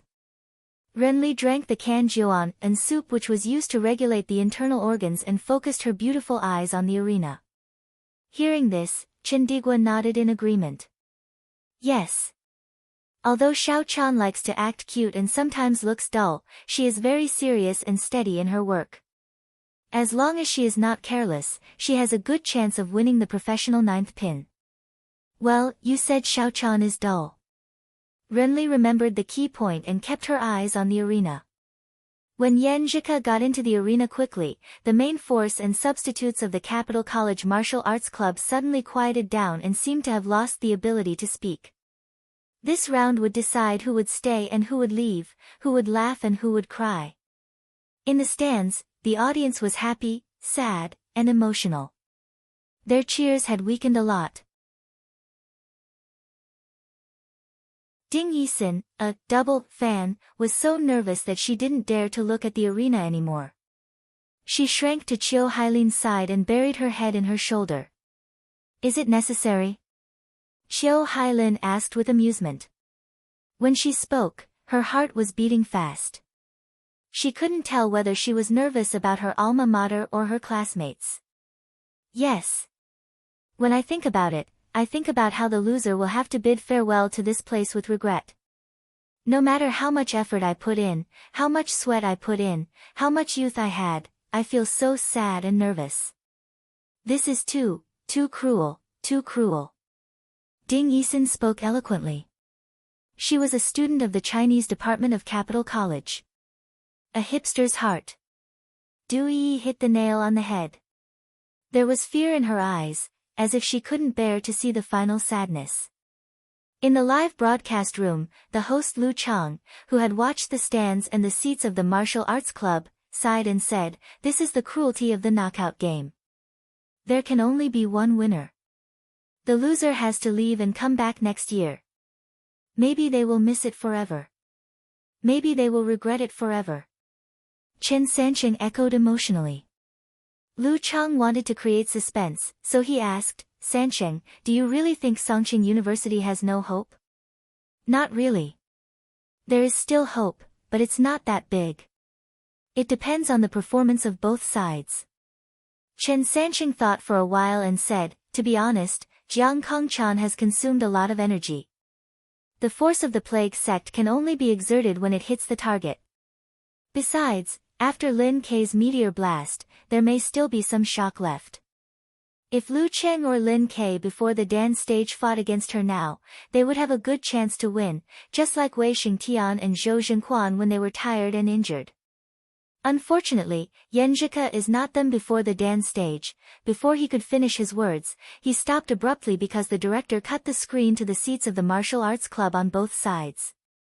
Lu Cheng, Renli, Lin Kei, Chindigua, and the others stood up respectively, holding hands with their substitutes, and stood in a row facing the arena. They were cheering for their teammates, showing that no matter whether they won or lost, they would never walk alone. They were also praying to God together. The atmosphere instantly became solemn, and it became even more heavy and tense. Well, let's enjoy the final performance of Songqing University or Capital College in this national competition. The host Lu Chang sighed. At this time, Yan Zhika stood in front of Jiang Kongchan in the arena. She lowered her center of gravity and got into a fighting posture. Jiang Kongchan seized the last moment to do breathing exercises. Her face was slightly pale and her lips were dark blue. Obviously, the previous fight and the force of the plague sect had put her under a lot of pressure. The referee glanced at the girls on both sides, raised his right hand, and shouted loudly, "Start!" The fourth round began. The last round of Songqing University or Capital College began. Jiang Kongchan swung her center of gravity forward and swept toward Yan Zhika. Her steps were light and agile, and she walked like the wind. She wanted to take the initiative to attack and chase her opponent with wind steps. When she found a gap, she would completely suppress her opponent with martial arts such as tornado and create an opportunity for her opponent to take her weakening force head-on. At the same time, she could still perform one force concentration in case of accidents. Yenjika didn't stay in the same place like a fool. She retreated to the side like an antelope and then circled around Jiang Kongchan, trying to fight her. One was chasing and the other was dodging. The two figures seemed to be dancing on the arena. Gradually, Jiang Kongchan, who had the upper hand in all aspects, changed her direction continuously with mercurial balance and shortened the distance between them bit by bit. Finally, after a ghostly turn, she locked on to Yenjika and approached her opponent. She tightened the muscles of her right leg and was about to kick her. At this moment, her clear eyes reflected the beautiful girl's figure. She raised her hands and formed an extremely familiar hand seal. Oh no! Jiang Kongchan's pupils shrank rapidly. She heard a low but pleasant voice, "Army." The army formula of the 9 words formula. Lin Ke had been taught the attainment formula, so how could Yenjika not have practiced the 9 words formula? She had not only practiced the attainment formula, but also the swordsman formula and the army formula. Lu Chen wanted his girlfriend to master it as soon as possible. He even asked his master to borrow the original copies of the army formula and the swordsman formula. He didn't use his own inferior copies. Yenjika, who hadn't shown much in the previous matches, took the risk to use this move when Jiang Kongchan was close to her. Otherwise, with her willpower and spirit, if she used it from a distance, the powerful enemy would recover quickly and there would be no chance for her to attack. Army. A cold and sharp mind invaded Jiang Kongchan's mind. She felt like being pointed at by long swords and steel knives. Her mind was on the verge of collapse. She wanted to scream and beg for mercy. Now is the time. Yenjika visualized a meteor streaking across the sky in his mind. His temples suddenly bulged, and he swung his right arm quickly, throwing out a punch. The meteor force of the fighting sect. Yes, I can't reach the Dan stage, but I can make other things the best of a professional 9th pin. My brother can practice the meteor force before the Dan stage, so can I haven't wasted any time in all these months. Bang! She threw a punch. A strong wind was blowing. Jiang Kongchan woke up from the shock and hurriedly raised her arms to block. Then she tried to use the force concentration to resolve all the accidents. Boom! She seemed to be hit directly by the impact of the bomb. The remaining shock in her body was stimulated. Her chi and blood were tumbling, her organs were shaking, and her mind was buzzing. Her thought of condensing her force was interrupted. Yenjika shook her left arm and threw it out, stopping in front of Jiang Kongchan's throat. The referee opened his mouth slightly and then raised his right hand. He said loudly, "Round 4, Yenjika wins." The final result is Songqing University Martial Arts Club wins. Yenjika was relieved. If she couldn't win with this combo, she probably couldn't win today. After she was relieved, she was ecstatic. She turned around and waved her fist at her teammates who hadn't reacted yet. I won. Everyone was silent.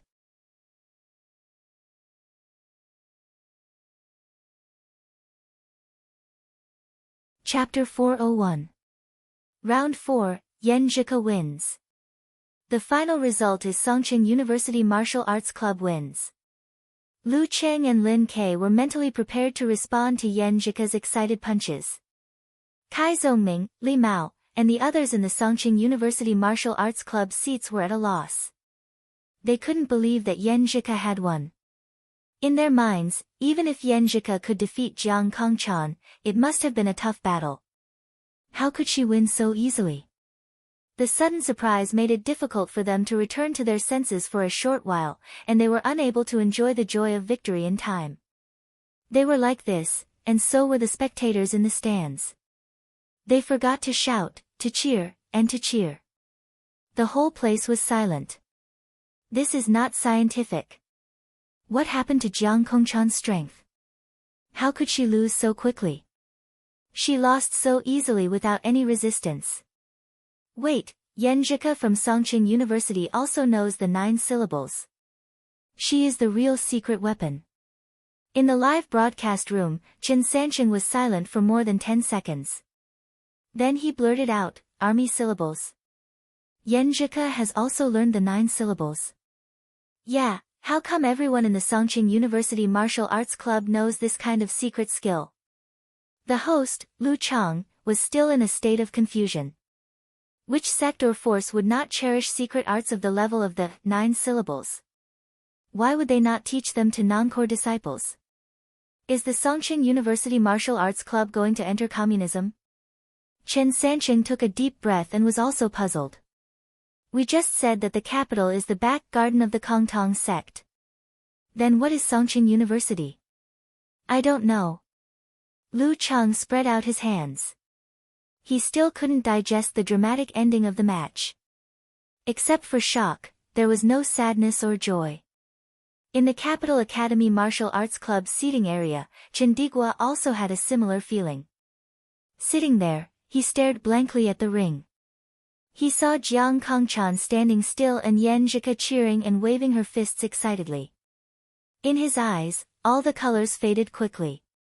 The two figures seemed to have become characters in a black and white silent film, so distant and so illusory. One. Just like that. In Lu Chang's fan forum, Eternal Nightfall, Yan Xiaoling posted in confusion. It's not that I don't understand, it's just that this world is changing too fast. It's so surreal. Brahman said with a confused expression. The surprise was so great that he couldn't find the feeling for a while. At this moment, many cats surfaced and replied to Yan Xiaoling's previous question with a disdainful emoji. Do you think I'm nervous? I almost laughed out loud. After hearing her words, Yan Xiaoling instantly regained her senses and returned to reality. She quickly typed on the keyboard and said, "Ha ha ha ha, I should have thought of this earlier. Ha ha ha, Lin K has already mastered the attainment formula." With Senior Yan's relationship with Lu Cheng, how could she not have mastered it? Ha ha ha, I was also stupid, I was nervous for nothing. Ha ha ha, I'm so happy. I'm going to wake up early tomorrow. Wake up early. Not bad. Looks like making a wish is still effective. I'll also officially abstain from sex for a week. Oh, my girlfriend went on a business trip yesterday. 10 days. Bull Demon King said with a funny face. Unparalleled Dragon King said, Yan Zhike took a risk just now. She waited until Jiang Kongchan was so close to her before she used the army formula. If she was nervous, she would have been kicked by Jiang Kongchan and wouldn't have had time to use her secret skill. He was still thinking about the battle just now. He felt that the way Yan Zhike used the army formula was a bit familiar. Her arms moved quickly and her punch was like a meteor. Moreover, it caused Jiang Kongchan's muscles to tremble obviously. It was exactly the same as Lin K's. Ha ha ha, don't worry about these details. Quick, unparalleled Dragon King, throw away your barbecue. And, the student running naked, run away. Yan Xiaoling was so excited that she was almost incoherent. Let me finish the last string of kidney and then start my fast. Unparalleled Dragon King said with a sigh. Yan Xiaoling didn't care at all and continued to say, ha ha ha, I feel like I'll be very busy later. I have to manage everyone's posts, keep an eye on the old driver, see what kind of car he drives, watch the toxic milk commentator, laugh at the all-knowing man, and like all the comments praising Songqing University and Lu Cheng. I'm so busy. At this time, under the Weibo post of "Superstitious thoughts are not," comments sprung up like bamboo shoots after a rain. I actually doubted sect leader He's ability to heal poison.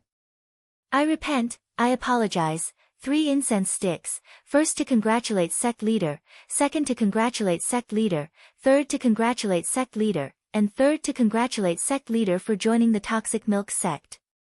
You'll follow the law and reverse the cause and effect. Sect leader I beg you, please scold me. Just say that you're a playboy who plays games and watches competitions every day. How can you pass the exam? Hey, friends on the rooftop, you can come down now. You, yelled, 2, late. Compared to He Xiaowei's humorous comments, the all-knowing man in ganghood had a different style. Eternal Nightfall sent a dancing emoji. Ha ha ha ha, ha ha ha ha, I'll just laugh. I won't say anything. Catch the guy upstairs. Replied Wonton Seller with a cat head emoji. Brahman 001 replied, laughing out loud expression, Lu Cheng's fans are here for a visit. Songqing University's fans are following closely behind. Squeeze, squeeze. Passengers who don't want to follow the group line up here. Seeing these, the blood vessels on the forehead of all-knowing man in ganghood jumped. He swiped his finger and directly deleted the first few posts. Then he turned off his computer, muted his phone, quit the app, and stayed away from electronic products. After the limelight, he was a good man again. On the arena, Yan Zhika excitedly saluted Jiang Kongchan, turned around and ran back to the seats to share the joy with Lu Cheng and the others. Although she had been telling herself to be reserved and ladylike, she couldn't help but feel a little excited. At this time, she suddenly heard the silence in the arena being broken. Voices converged into a torrent and rang in her ears. Yan Zhika! Yan Zhika! Yan Zhika subconsciously slowed down and looked around blankly. This was the first time that she had received such warm and surging cheers as the winner of a crucial match. The audience had come back to their senses. They naturally had a good impression of the weak who defeated the strong. Moreover, Yan Zhika was such a beautiful and clean girl. Yan Zhika! Yan Zhika! The cheers were louder and louder, making the girl feel excited. Her whole body was overflowing with the feeling of, I'm so happy. She raised her hands above her head and applauded in all directions. Her footwork quickened again and she ran to the seats of Songqing University Martial Arts Club. She couldn't wait to share all this with Silly Cheng. Lu Cheng and the others had already walked up to her hand in hand. Like a surging wave, they surrounded Yan Zhika in the center and confused the others. Among them, Lu Cheng was very excited and his expression was overflowing. Lin Ke was a little stiff because he was not used to such close contact with others, but the corners of his mouth couldn't help but curl up. The girl took a step forward and hugged Lu Cheng fiercely. Then she came back to her senses and bumped fists with Lin Ke, Kai Zongming, and Lin Hua one by one. We won. We won. They were all smiles and seemed to have forgotten other words. They just repeated the word, we won, over and over again. Yes, we won. We won the capital with difficulty. Yes, we won. We entered the finals. Looking at Yan Zhika's excited back and the celebrating crowd of Songqing University, Jiang Kongchan felt a sense of loss. Her heart felt empty, as if it was missing a piece. It was better not to touch it, but as long as she touched it, a dull pain would spread out. She had not only mastered the army formula, but also practiced the meteor force of the fighting sect. If it was only one of the two, the force concentration she had reserved in case of accidents would be enough to solve the problem. Who knew that things would always develop in the worst direction? Jiang Kongchan took a breath and puffed up her cheeks to restrain her urge to cry. When she flew away from the sad place and returned to the seats of the Capital College Martial Arts Club, Renli had already come to her. She was no longer confused and reached out her hands to hug her. Smelling the faint orchid fragrance and feeling the warm embrace of Renli, Jiang Kongchan couldn't hold back anymore. She buried her face in Renli's shoulder and tears overflowed from her eyes. I'm sorry, senior. I'm sorry. She sobbed. It's okay. It's okay. Renli looked forward and patted her back. Senior brother Chen, this is the last year. Jiang Kongchan choked with sobs. Hearing this, Chen Digua wanted to comfort the girl with the round face and tell her that he could bear it, but when the words came to his mouth, he was too sad to say anything. He looked sideways at Renli and saw that her big eyes were covered with a layer of fog, full of obvious pain and loss. As a heavenly son of the age, there are also regrets that are difficult to make up for. Chen Digua understood and sighed to himself. He walked to the stands where the supporters of the Capital College Martial Arts Club were, raised his hands high, and gently clapped as he moved sideways to bid farewell to his teammates. Someone started, and the supporters shouted his name like they always did in the previous competitions. Chindigua. Chindigua. The familiar scene and familiar cheers made Chindigua forget the maxim that men should bleed but not cry. His eyes became wet and his nose seemed to be blocked, but he still insisted on finishing his farewell. I'm sorry that I couldn't bring you a champion, I'm sorry that I can't fight for this championship anymore. Looking at his regretful back, Ding Yisan cried very sadly. She shouted with the audience around her, Chindigua, Chindigua. Beside her, Chiu Hailin, Duyi, and the others were also inexplicably sad and cried. Maybe they were just there to join in the fun, but the sadness and tears were unforgettable. Goodbye, Capital. Goodbye, Chindigua. In a dimly lit locker room, the closed door was suddenly opened. A young man who looked like a student shouted before he entered, Songqing University won. Songqing University entered the final competition. Following his words, the dazzling light outside shone in and the whole room became bright. A clean and refreshing young man woke up from his state of mind. Songqing University. He whispered to himself.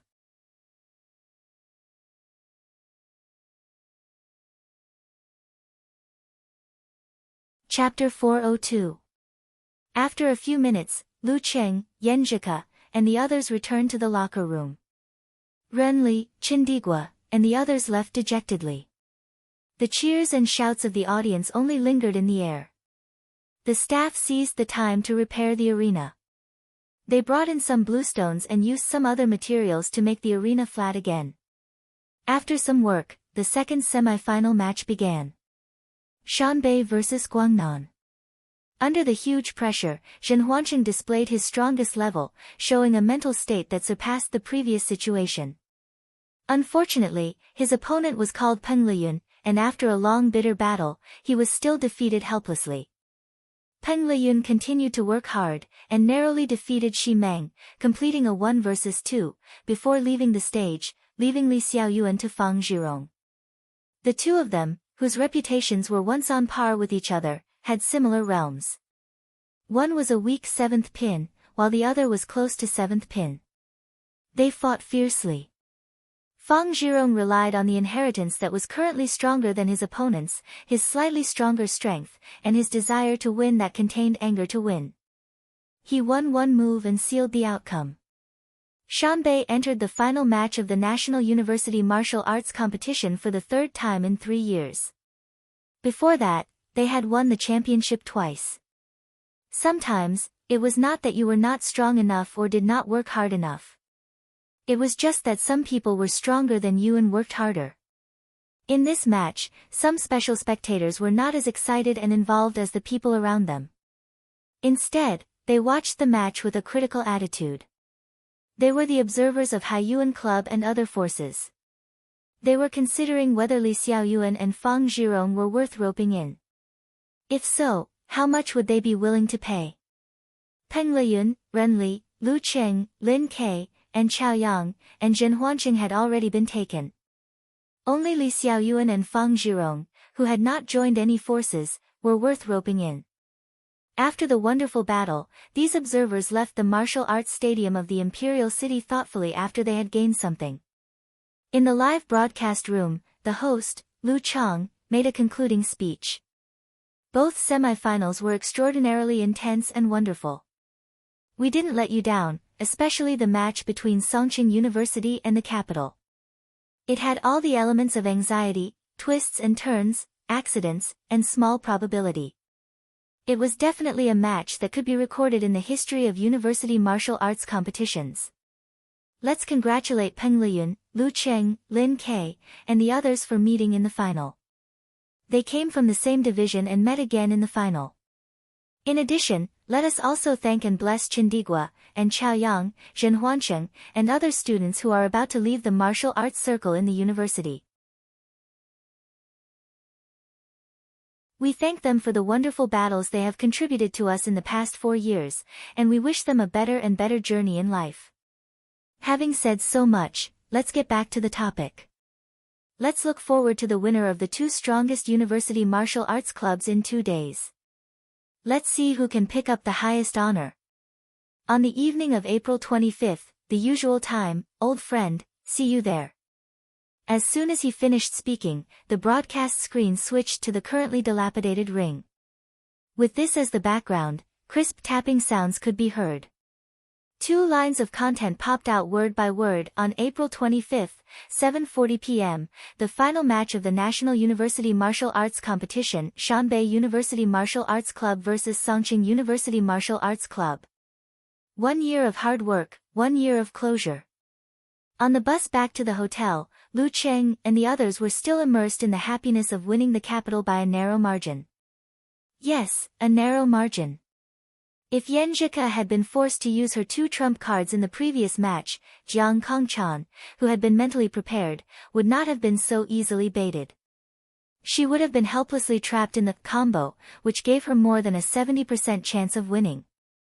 The joy of winning against a weak opponent who was sure to be defeated would not last long, because it was a matter of course. However, after racking their brains and finally defeating a strong opponent, the joy and excitement would linger for a long time.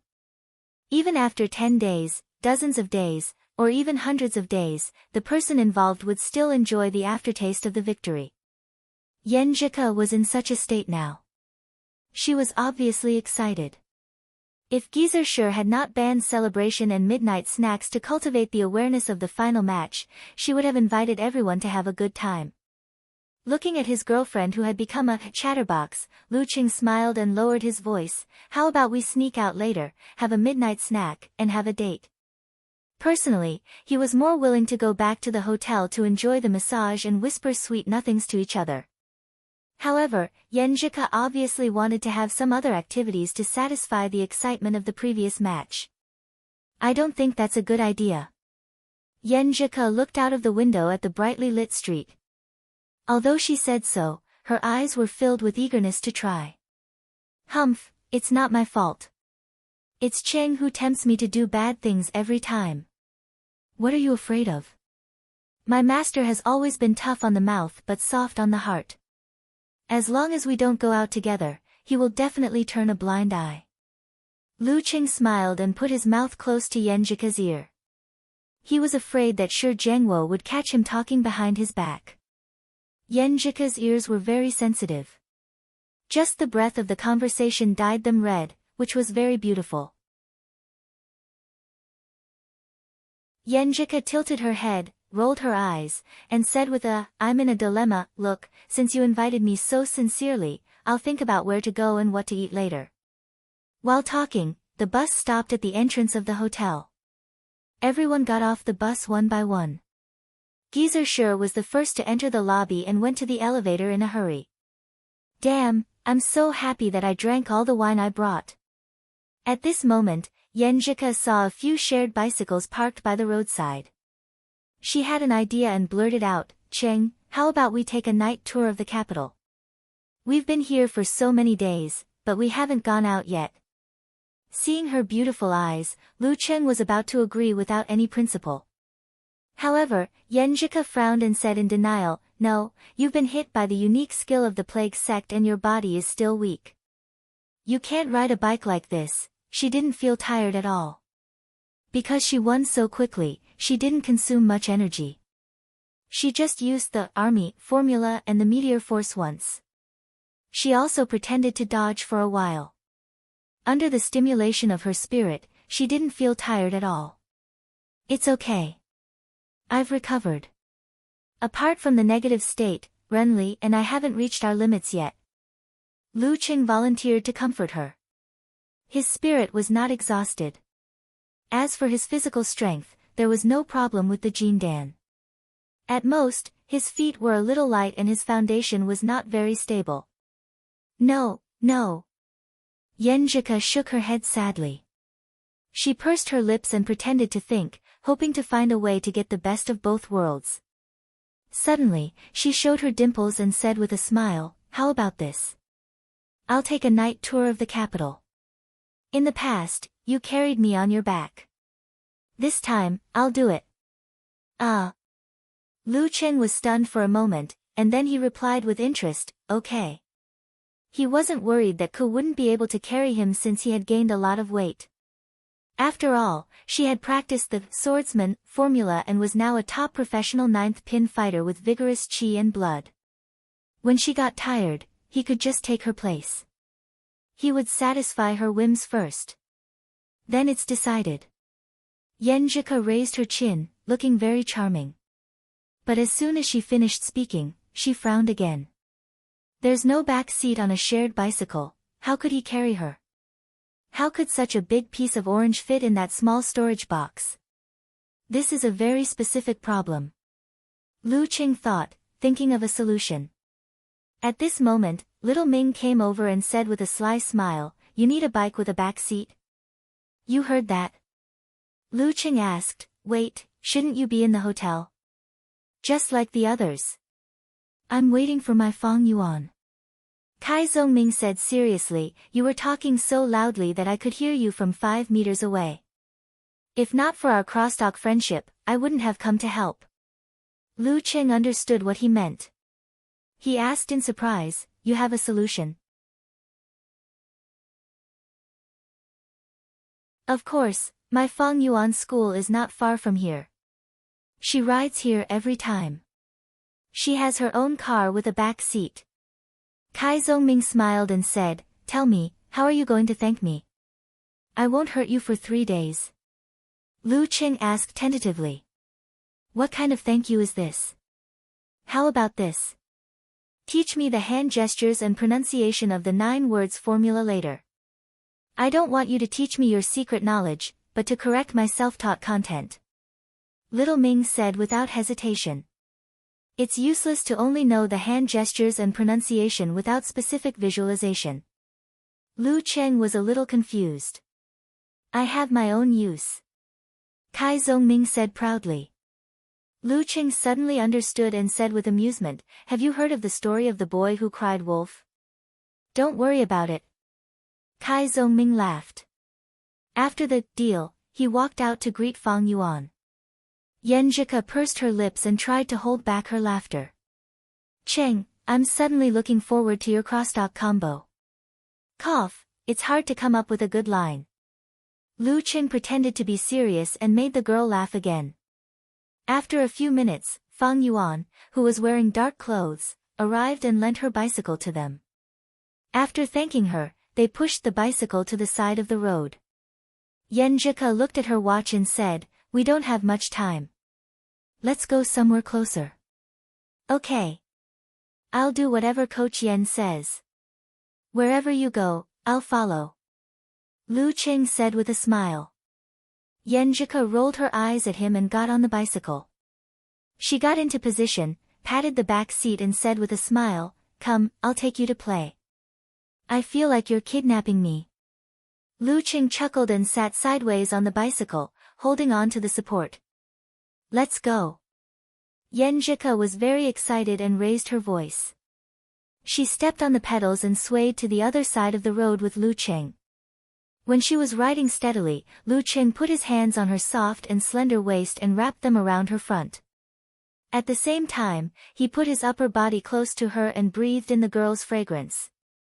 It was the first time Yenjika carried a person and the first time she was hugged like this. Her body suddenly stiffened and the bicycle's track became crooked. Careful, careful. Lu Cheng quickly adjusted his muscles and changed the center of gravity to help her stabilize. Don't move your hands. Yenjika said shyly. I haven't moved my hands, put them down and don't move them around. Their voices faded away and the two figures left behind a cheerful road. The bicycle started to move again. At this time, the sky was dark and the lights were like rainbows.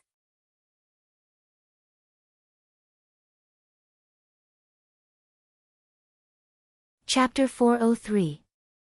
In the capital at night, there were bustling streets that were even livelier than during the day. There were also quiet alleys with all kinds of parked cars and doors open sporadically. There were also ancient city walls and mansions that were dark and cold. Lu Qing sat on the back of the bicycle, with Yanjika's hair floating in front of his eyes, her familiar and beautiful fragrance lingering around his nose, her soft and elastic waist in his hands, and her clear and soft voice in his ears. Being carried by her, they passed through the prosperity and warmth of the city, through light and darkness, through ancient history and the present. Between heaven and earth, everything seemed to degenerate into the background, leaving only the bicycle and the two people on it, relying on each other. No matter where they rode, they were fearless. Everything was so beautiful. Sometimes they stopped to take selfies, and sometimes they chatted about the luck of winning the semi-final and the excitement of finally winning it. They also felt the sadness of the capital's elimination, and thought about the difficulties and expectations of the final match against Shanbei. As they talked, their topics diverged. In the night wind, with the swaying trees on both sides of the road, they talked freely about their dreams and common future. They were nervous about being in a foreign country in a year's time, and were sure that each other could overcome the test of distance and time, hold hands, and grow old together. Young and frivolous, it was too early to separate. Soon they put this matter behind them and planned where to go for a holiday on the 1st of May. It was a pity that they had to miss the ranking event because they were in the final match.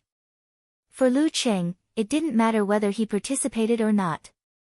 He was confident that he could still improve himself. In a year or so, he might enter the Inhuman stage and be ranked as professional 5th pin directly. At present, he didn't need a professional 6th pin certificate to show his strength and level. It could be used as a stepping stone to enter the professional team or get the security requests of the rich. But Yanjika, because of her congenital deficiency, had no way to enter the Dan stage. She wanted to get a professional 9th pin certificate to fulfill one of her wishes. However, she still had a chance in October next year. At that time, as one of the top 2 teams in the division, Songqing University would enter the group stage as the seeded team. They wouldn't need to participate in the first few rounds of the knockout matches, which wouldn't conflict with the ranking event. Secondly, the substitutes would have grown up, and some of them would take time to participate in the ranking event. The lights were bright and the wind was gentle. Yanjika rode the bicycle back to the entrance of the hotel with Lu Qing. Her eyes were full of spirit and joy. She seemed very happy. Leaving on a whim and returning on a whim. Along the way, she had the companionship of a lifetime. This was so beautiful that it made her abnormally intoxicated. Which room is Talker staying in? I have to return the key to him. Yanjika locked the car. At this moment, Lu Qing saw that her shoelaces were untied, so he squatted down and helped her tie them.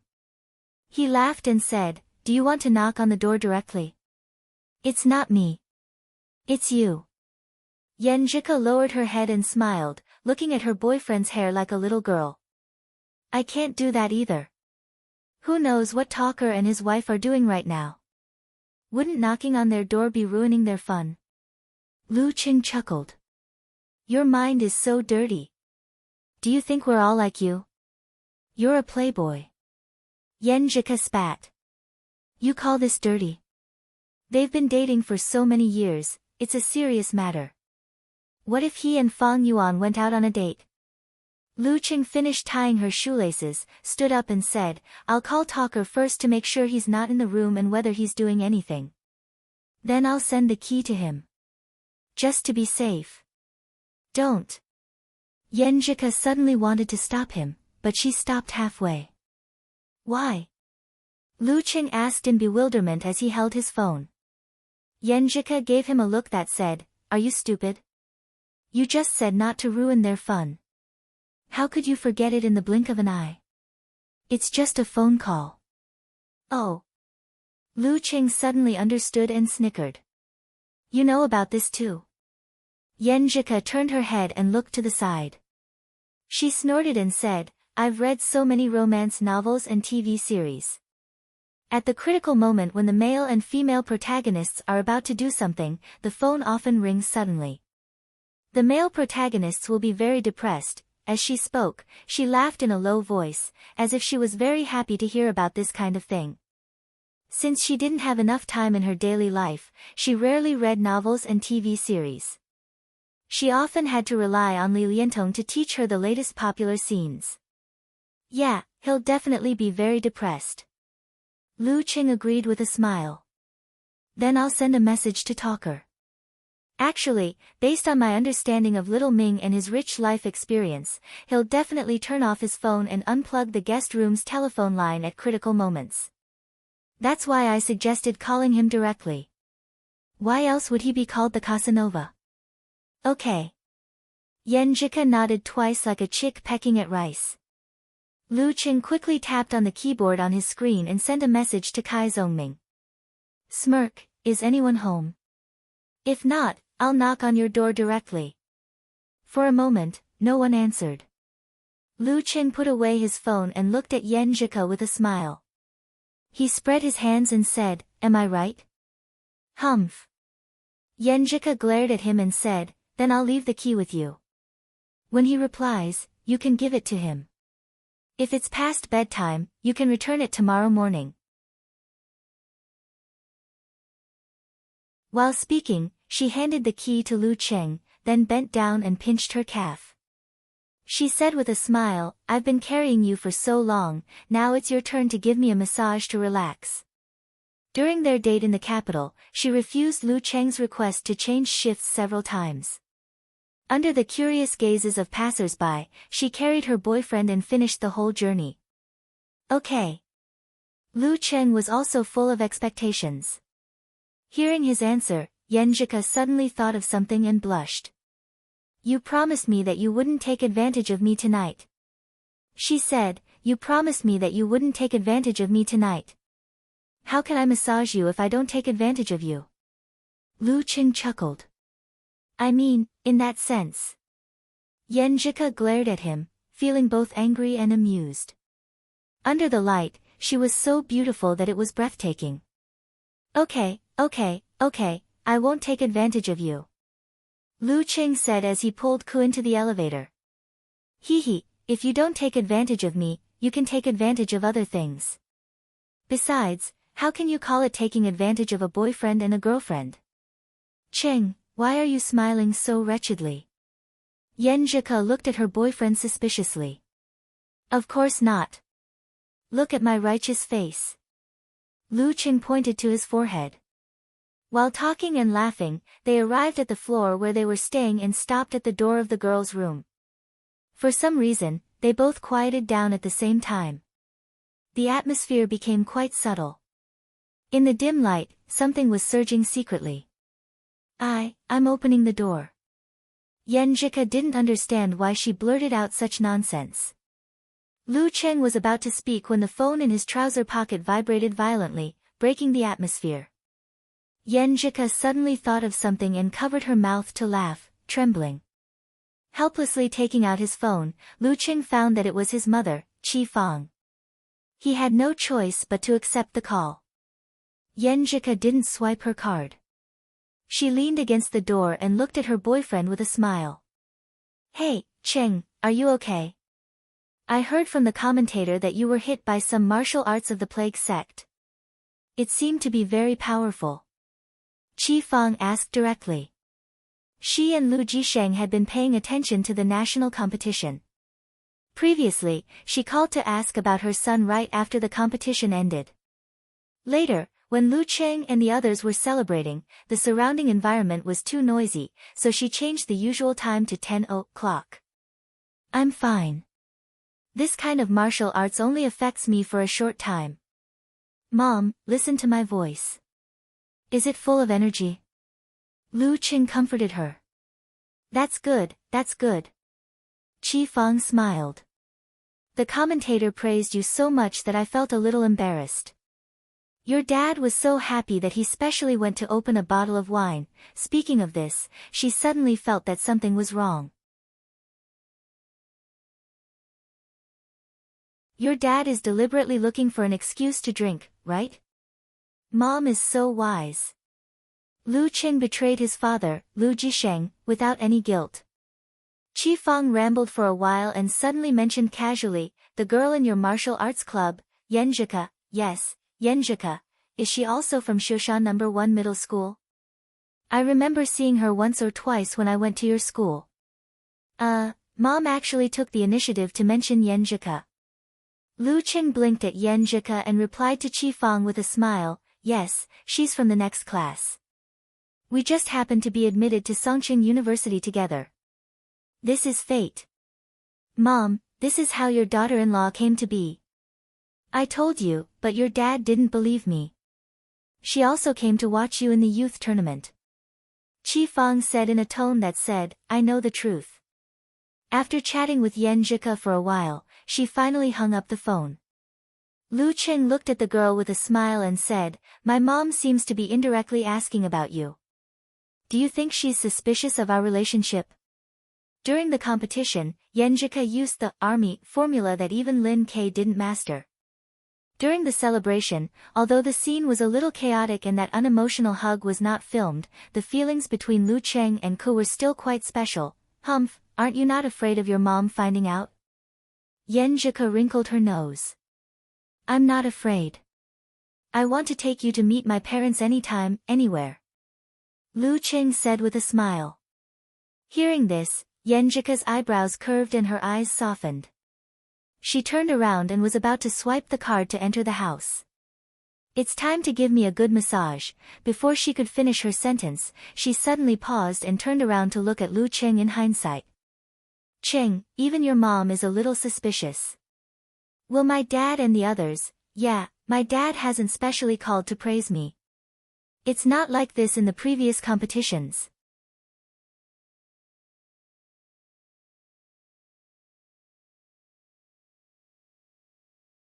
Chapter 404. Lu Qing thought about it seriously and came to a terrifying conclusion. I think it's possible, even my mom, who doesn't know Ko well, has sensed something, let alone my father-in-law, who has always doted on his daughter. While speaking, he looked at the closed door and said half-jokingly, Ko, do you think your dad and Empress Dowager are sitting inside, waiting for us to come in? Are you stupid? Even if they came to the capital in advance, I have the room card. They can't get in.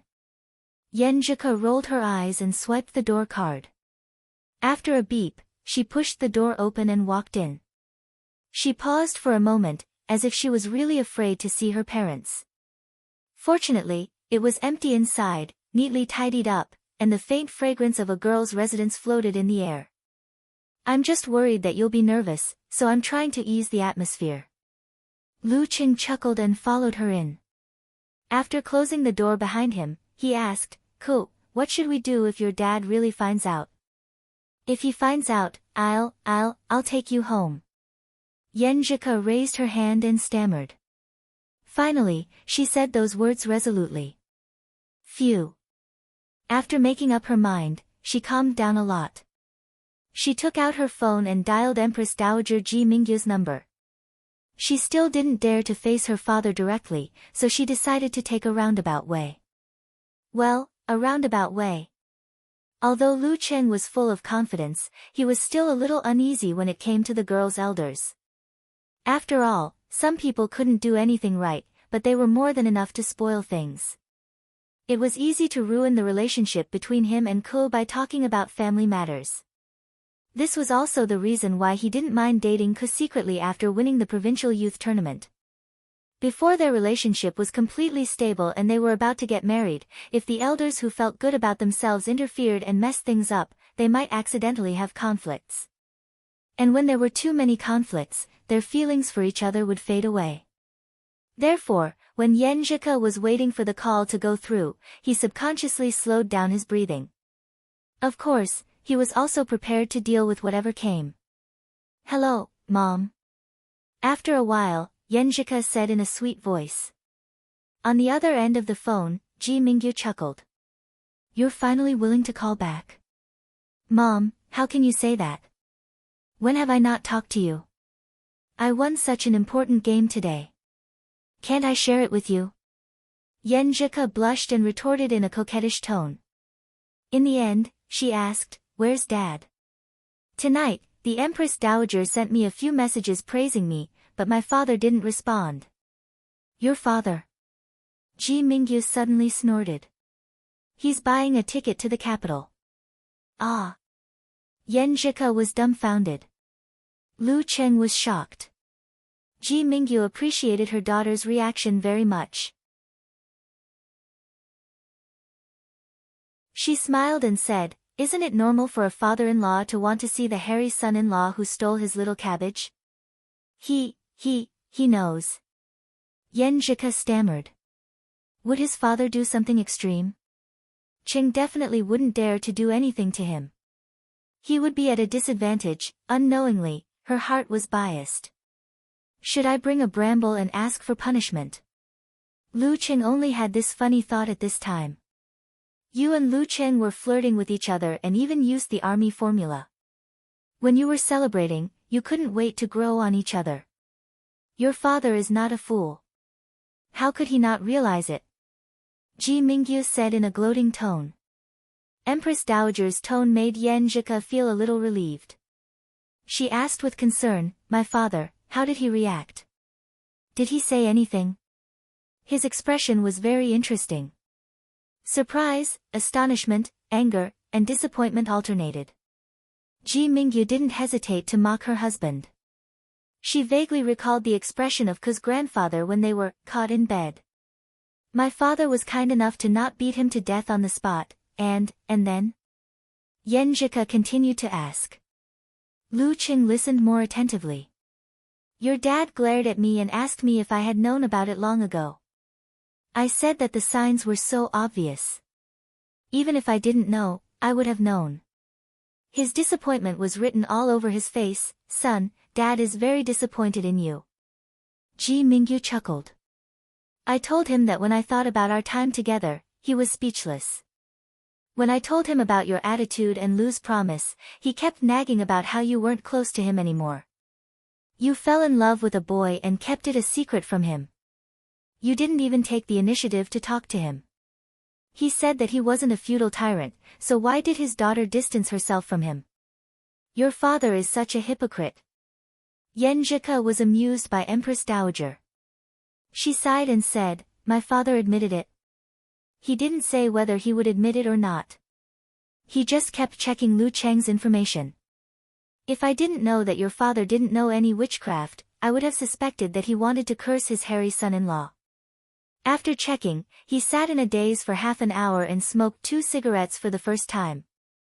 Speaking of this, Ji Mingyu began to feel sorry for her husband. Do you have to be so flamboyant about your relationship? Can't you keep it a secret until you graduate? Anyway, after your dad finished his daydream, he started to book the flight tickets. He said that he wanted to encourage you for the finals and to see if Lu Cheng was an honest and reliable person. He also wanted to see if he was a playboy. He didn't want you to be cheated. Sigh, I was so worried. Yen Zhika's heart warmed. She asked, when are you coming over? He booked a flight for the day after tomorrow. He still has 2 surgeries tomorrow. He said that he wouldn't disturb you guys before the finals and that he would talk to you after the competition. Ji Mingyu clicked her tongue. Your father is back after his shower. Do you want to talk to him? Yes. Yen Zhika's heart was full of guilt. Hey, Ku, did you go back to the hotel after the celebration? Yen Kai's voice was still magnetic, but there was a hint of tiredness. Yen Zhika answered guiltily, I didn't celebrate because I was preparing for the finals. I just went out with Lu Cheng and came back. Since Dad doesn't want me to keep it a secret, I'll just say it. There was a short silence on the other end of the phone. Yen Kai sighed with a smile. My daughter has grown up before I know it. I'm not against you dating in college, but I hope you won't lose your life because of love. You'll be more mature and understanding. Forget it, let's not talk about this. Since you like him, just date him. No matter what, don't make yourself suffer. If there's any problem, your mother and I will always be here. Our home will always be here. After the finals, if it's suitable, let's have a meal together. Okay. Yen Zhika nodded with red eyes, even if her father couldn't see it. Well, rest early and prepare for the finals. Yen Kai hung up the phone with mixed feelings. Yen Jika held the phone and stared at Lu Cheng for a few seconds. She clenched her fist and punched him in the chest. She said with a sigh and a smile, "Young man, do your best." "Okay." Lu Cheng reached out and held her fist, pulling her into his arms. He seemed to be more nervous than fighting Peng Liyun. "I have to do my best in the finals. Although Uncle Yen must have watched my matches before, this time he won't be watching as a classmate or an elder. The more a father-in-law looks at his son-in-law, the more picky he gets." The two snuggled for a while. Yen Jika suddenly exclaimed, "My father can tell, but my grandparents, my uncle, my cousin, and the others can't tell, right?" She held the phone, turned around, and said with a self-abandoning emoji, "I'm not going to call them. Let them be." Lu Cheng wanted to laugh. He joked, "It's rare to see you like this. Well, this little fairy is also very cute. Do you want a massage?" "Yes." Yen Jika ground her teeth. Lying on the bed, she enjoyed the comfort of the tremors slowly relaxing her muscles. Half reminiscing and half sighing, she said, "My mom said that before I was born, my dad had always hoped that I would be a girl. After his wish came true, he bought a bunch of books on family education, from the infant stage to the teenage stage. Whenever he had time, he would study hard, hoping to be a good father. Father-in-law is very thoughtful and interesting." Lu Cheng praised. He felt that Yen Jika was not in the right mood for intimacy, so he stopped thinking about it and focused on the massage and chatting with her. He was not a brainless person who only thought about that kind of thing. "My dad has high expectations of me. He hopes that I can be my own woman, have a mature outlook on life, love, and marriage, and realize my dreams and goals." Yen Jika said with a little guilt, feeling that she had failed to live up to her dad's expectations. "But I don't regret it." As they talked and chatted, time passed by. After washing up, the girl fell asleep in the comfortable massage. Lu Cheng, who had returned the key, stayed behind. In the dark night, hugging the soft and fragrant body, he felt his heart was full, neither empty nor lacking. He opened his eyes and stared at the ceiling. He thought about meeting his father-in-law, the finals, and Shanbei. "I wonder what Peng Liyun is doing now." The thought flashed through his mind.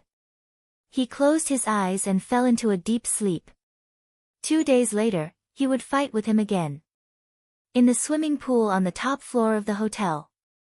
Peng Liyun sat at the bottom of the pool in swimming trunks, bare-chested.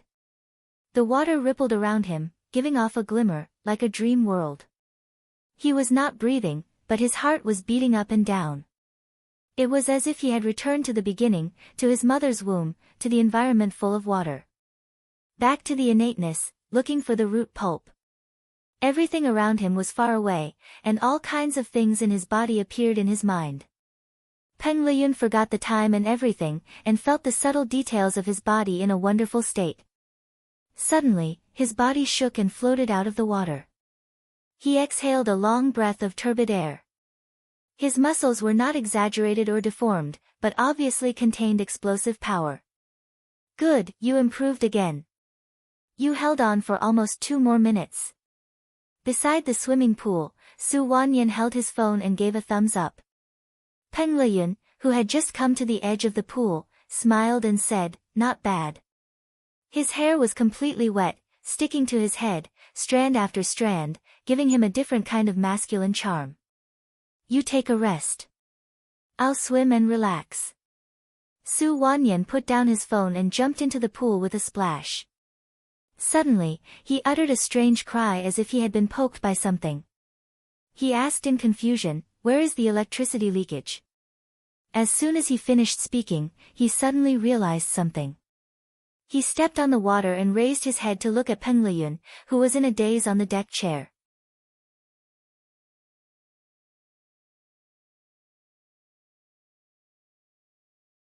Chapter 405.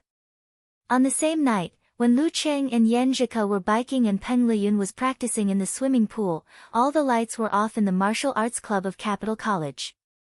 The moonlight shone in through the window, sprinkling silver frost on the ground. Chindigua stepped on them and came to the locker room door. He paused for more than 10 seconds, then took out his keys, unlocked the door, and walked in. Then, with his hands in his pockets, he carefully looked at every inch of the place with the help of the dim light. The metal bench, the partitioned bathroom, and the clean bathroom, everything was in his eyes. Chindigua took 2 steps forward and stood in front of the locker. He opened the one with his name on it with another key. There were a lot of sundries inside, including shampoo and spare shavers. He took them out one by one and put them in his backpack. His movements were very slow, as if he was carrying a heavy iron weight. It took him 3 minutes to pack everything up. Looking at the empty scene inside, his lips trembled a few times, and he used all his strength to close the door. With a click, he locked the door again. He didn't take out the key, but let it hang there. He put down the spare key and shook it gently, making a faint sound. He took a deep look at the paper nameplate with the name, Chindigua, written on it. The corners of his mouth curled up. He took a deep breath and looked to the side. His eyes seemed to be sparkling. He reached out and pulled the nameplate off. He carefully unfolded it and smoothed it out. He rubbed it back and forth and put it in the place where the photo was. Chindigua put on his backpack and stuffed his wallet.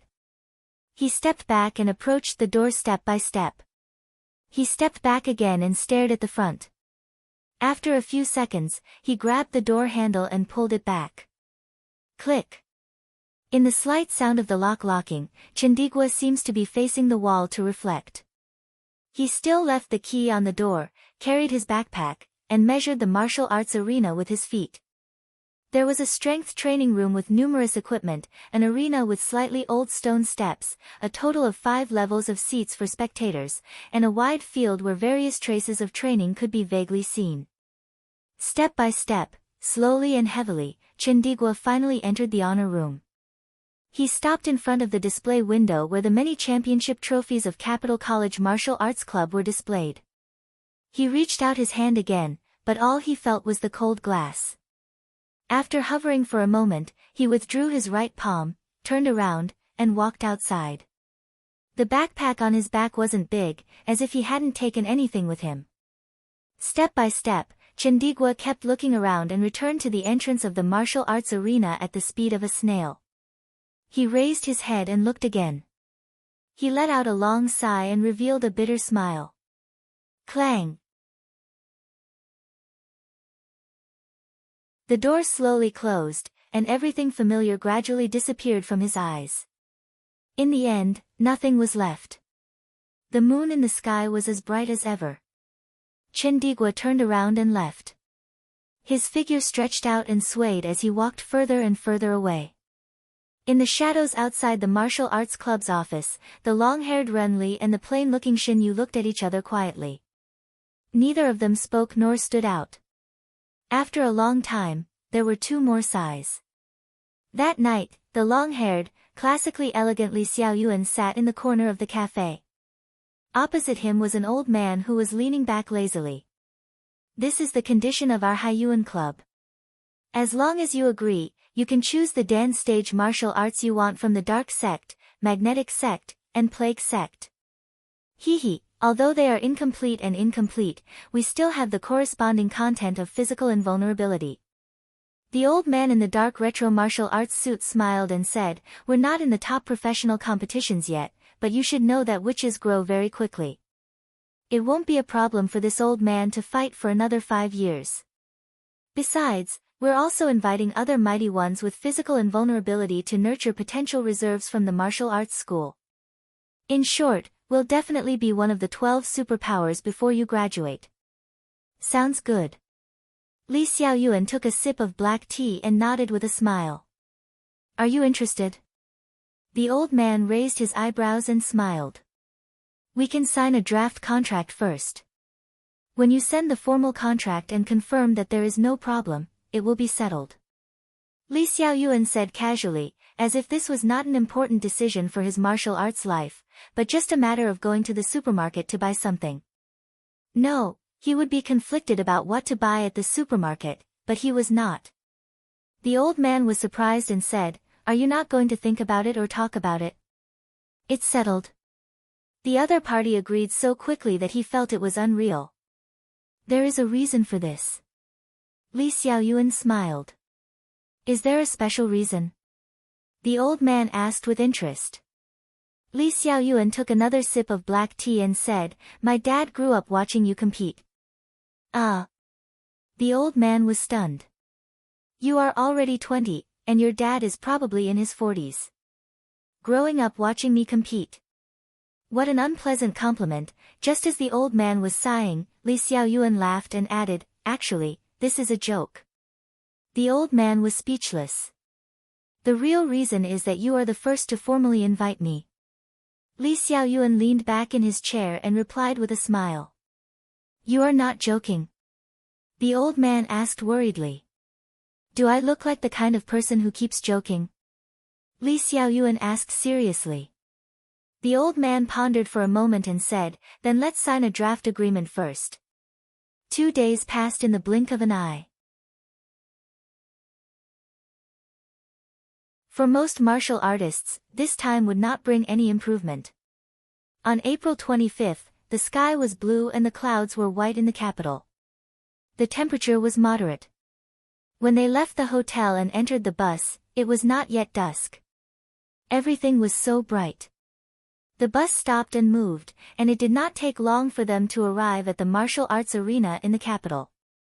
There were already groups of 2 or 3 people gathered there, looking relaxed.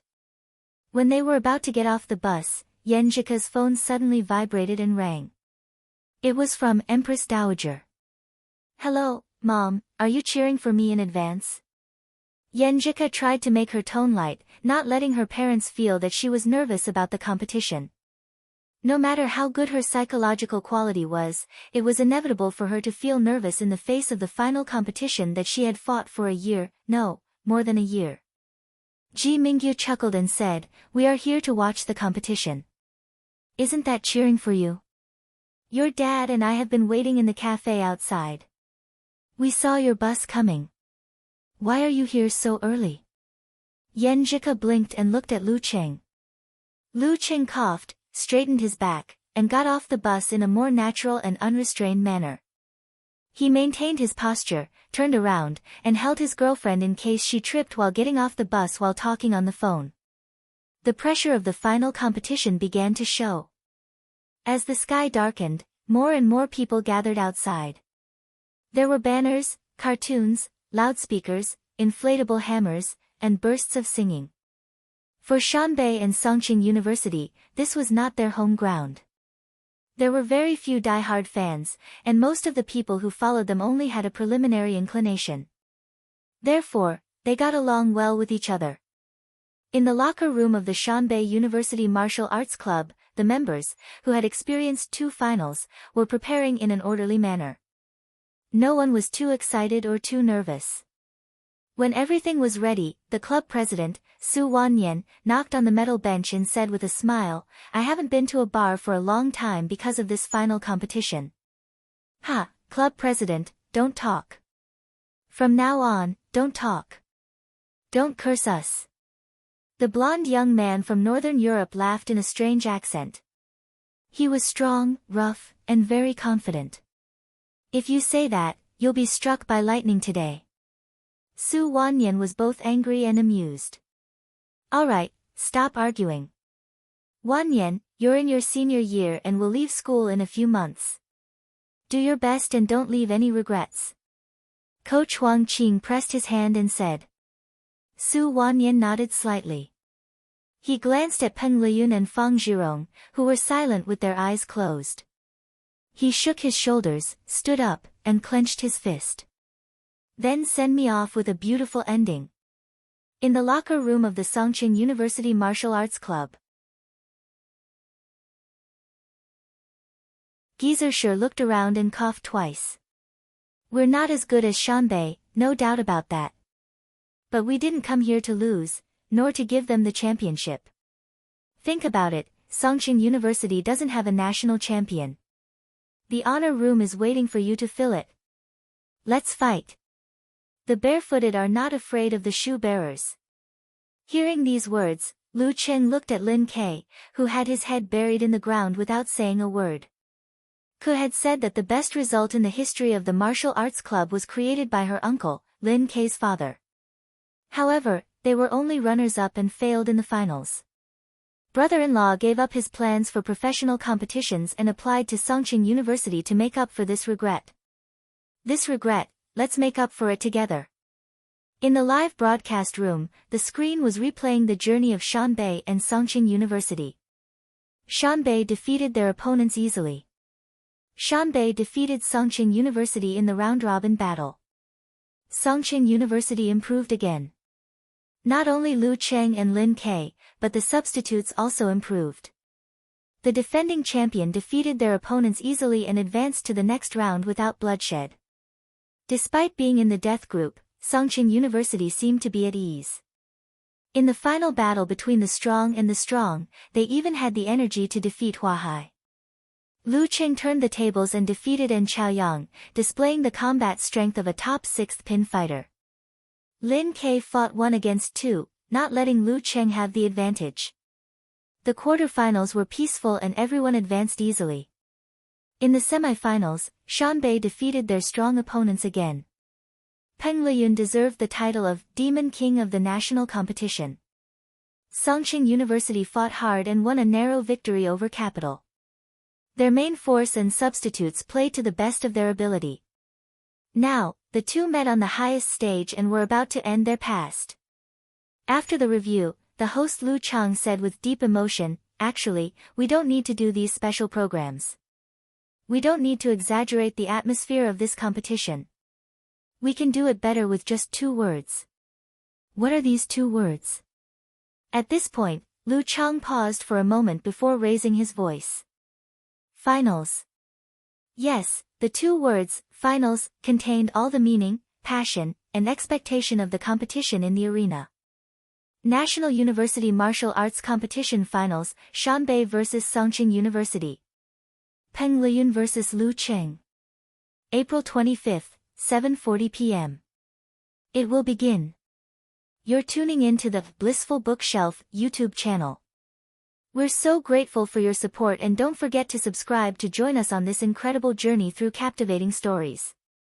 Your generosity through donations truly makes a world of difference, as it's the primary source of revenue that allows me to expand and enhance this channel for you.